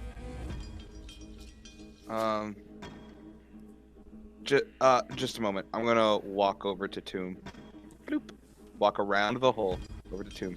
You see Tomb's eyes are glowing a very specific sort of color that you remember from being in Talon. And as you walk up to Tomb, we're actually going to cut down to Redguest, who's still hanging on to the tail of this creature. Oh no.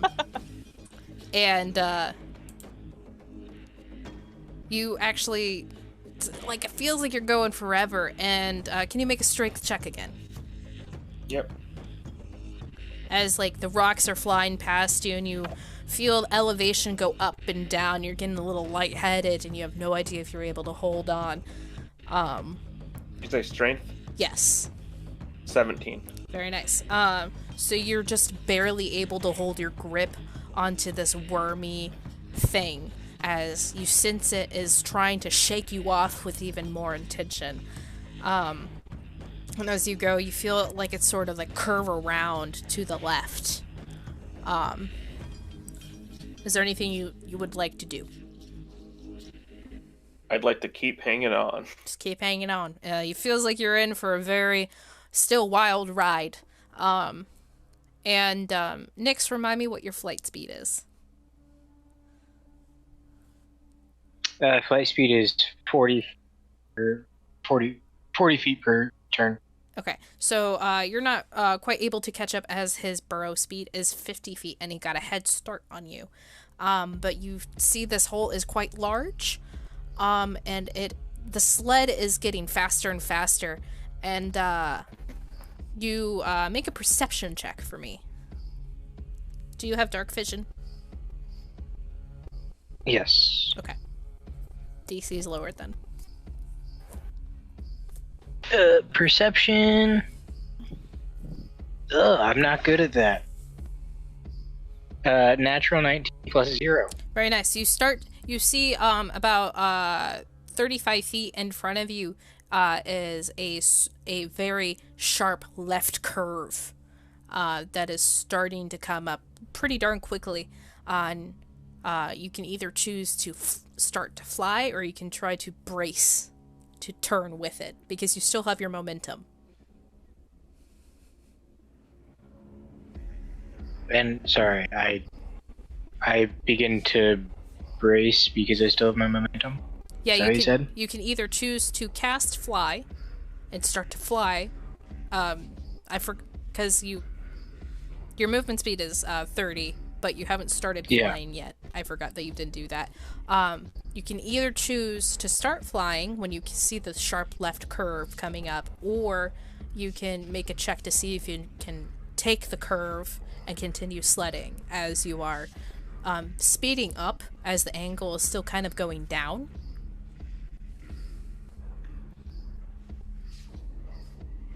I'm going to go ahead and attempt to brace. Okay. Give me a dexterity saving throw. Alright. 21. 21? You sort Third 21 tonight. You effortlessly brace off this really sheer curve to the left, and you continue your way. You can tell that after a little while you are starting to slow down, as in Regest you can tell that you are now, instead of going down, you are starting to go up again.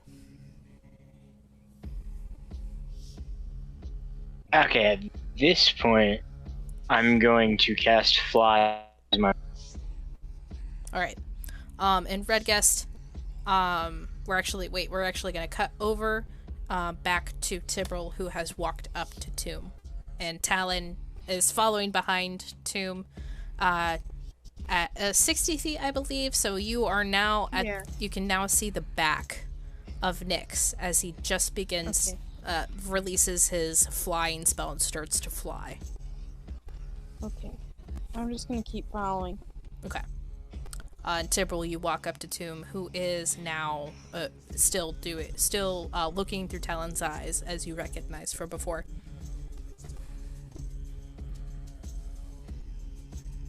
I can't remember if this worked the last, because I remember we tried it, but I don't remember what happened. Can I make a psionic link with Tomb while he's looking through Talon's eyes? I'll still be able to talk to him? Yeah, so before that was with Valentine, and we said it was just like a check and an extension sort of thing. Right. So you hear all of the directions from Tomb, sort of thing. Okay. As you connect to him and his soul and mind. Yeah, I'm going to connect to him. Do I hear him talking, like, telling Talon to go up? Yeah. And you probably you'd hear me say, keep following Nyx until you find Redguest. Okay. Would you say like go up with them? Would Tomb just say follow, or would he specifically give a direction?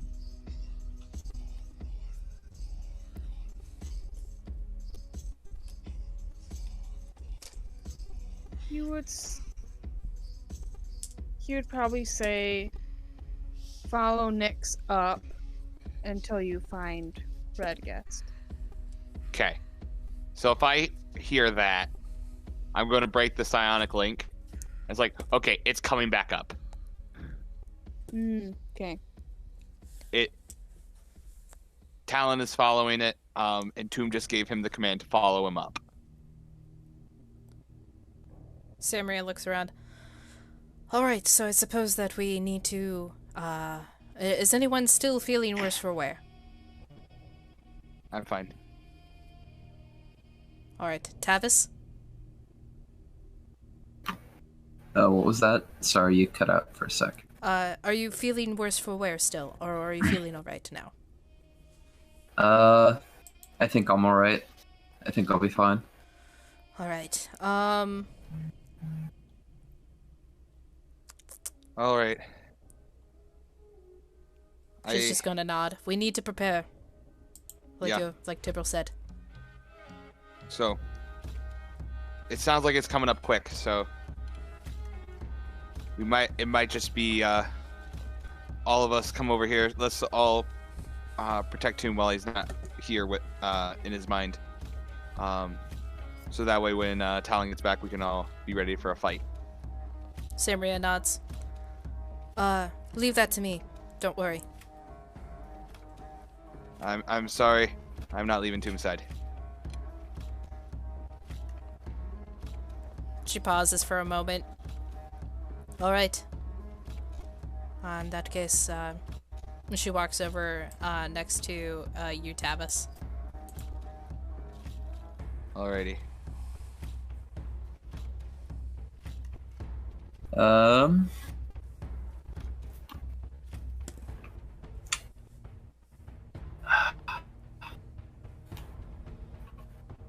Alright. And Well? cutting back to... What, were you about to say something, Zach? I forgot. Move on. You sure? Yeah. Okay. Cutting back to Redguest, you take 12 points of bludgeoning damage at this point as the worm has done a sharp upturn and has now began trying to just beat you against the walls with its tail to try to get you off. And after you take the 12 points, give me one last check to see if you can continue to hold on. Okay. 18. Very nice. You keep a tight death grip as you go about 70 feet up, continuing along. Nyx, you are continuing to fly up, and you see this sharp upturn. And as you go into the shaft that leads up, you see the very faintest of, smallest of figures of the worm, as you can see Redguest in the distance, hanging off the bottom, being whacked up against each side. And Talon, you see Nyx. I assume you're going up the shaft, chasing after them? Yes. Yep. Right. Yeah, I'm cheese. And Talon, you're following along, getting closer to Nyx, and they start to go up. And as all of you are preparing and looking around, waiting, there's several moments of apprehension of this battle has gone on far longer than most battles that all of you have had to endure. Even with the help of Samria, you still have had to dodge and plan even more. Tavis, since you're the closest to the door, can you give me a perception check? Ha ha. I can.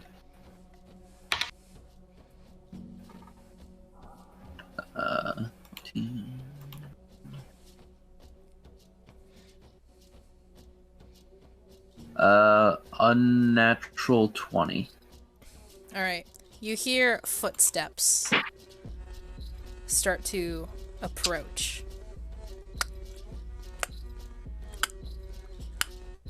Can I look over? As you look over and you hear like the concrete high heel sort of sound effect of higher platform shoes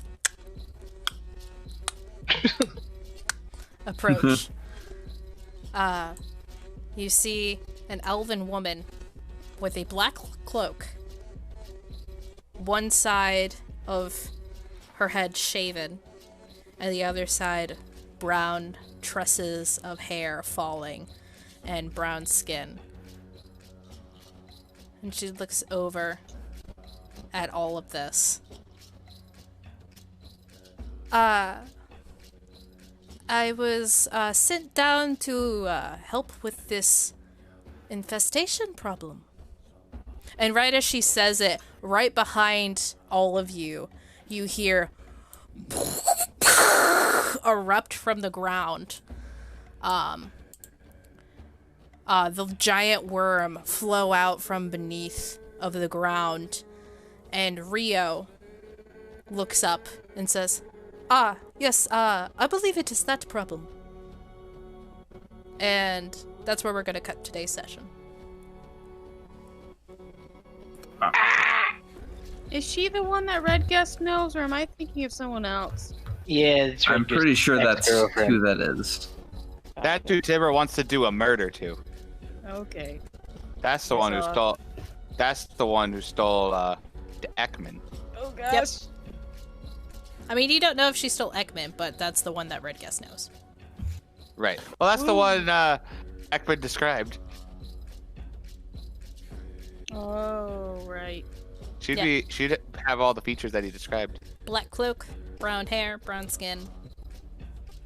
Mm-hmm.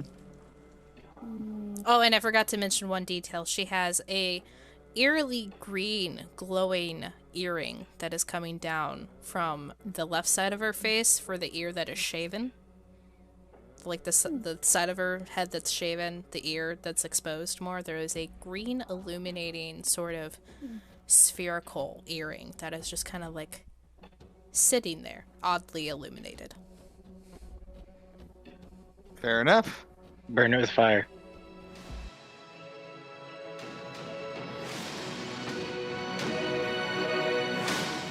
And that was this episode of Audio Adventures. Thank you so much for being here. Please like, comment, and subscribe, and most of all, please share to get out the word so we can share our story with you and keep doing what we're doing.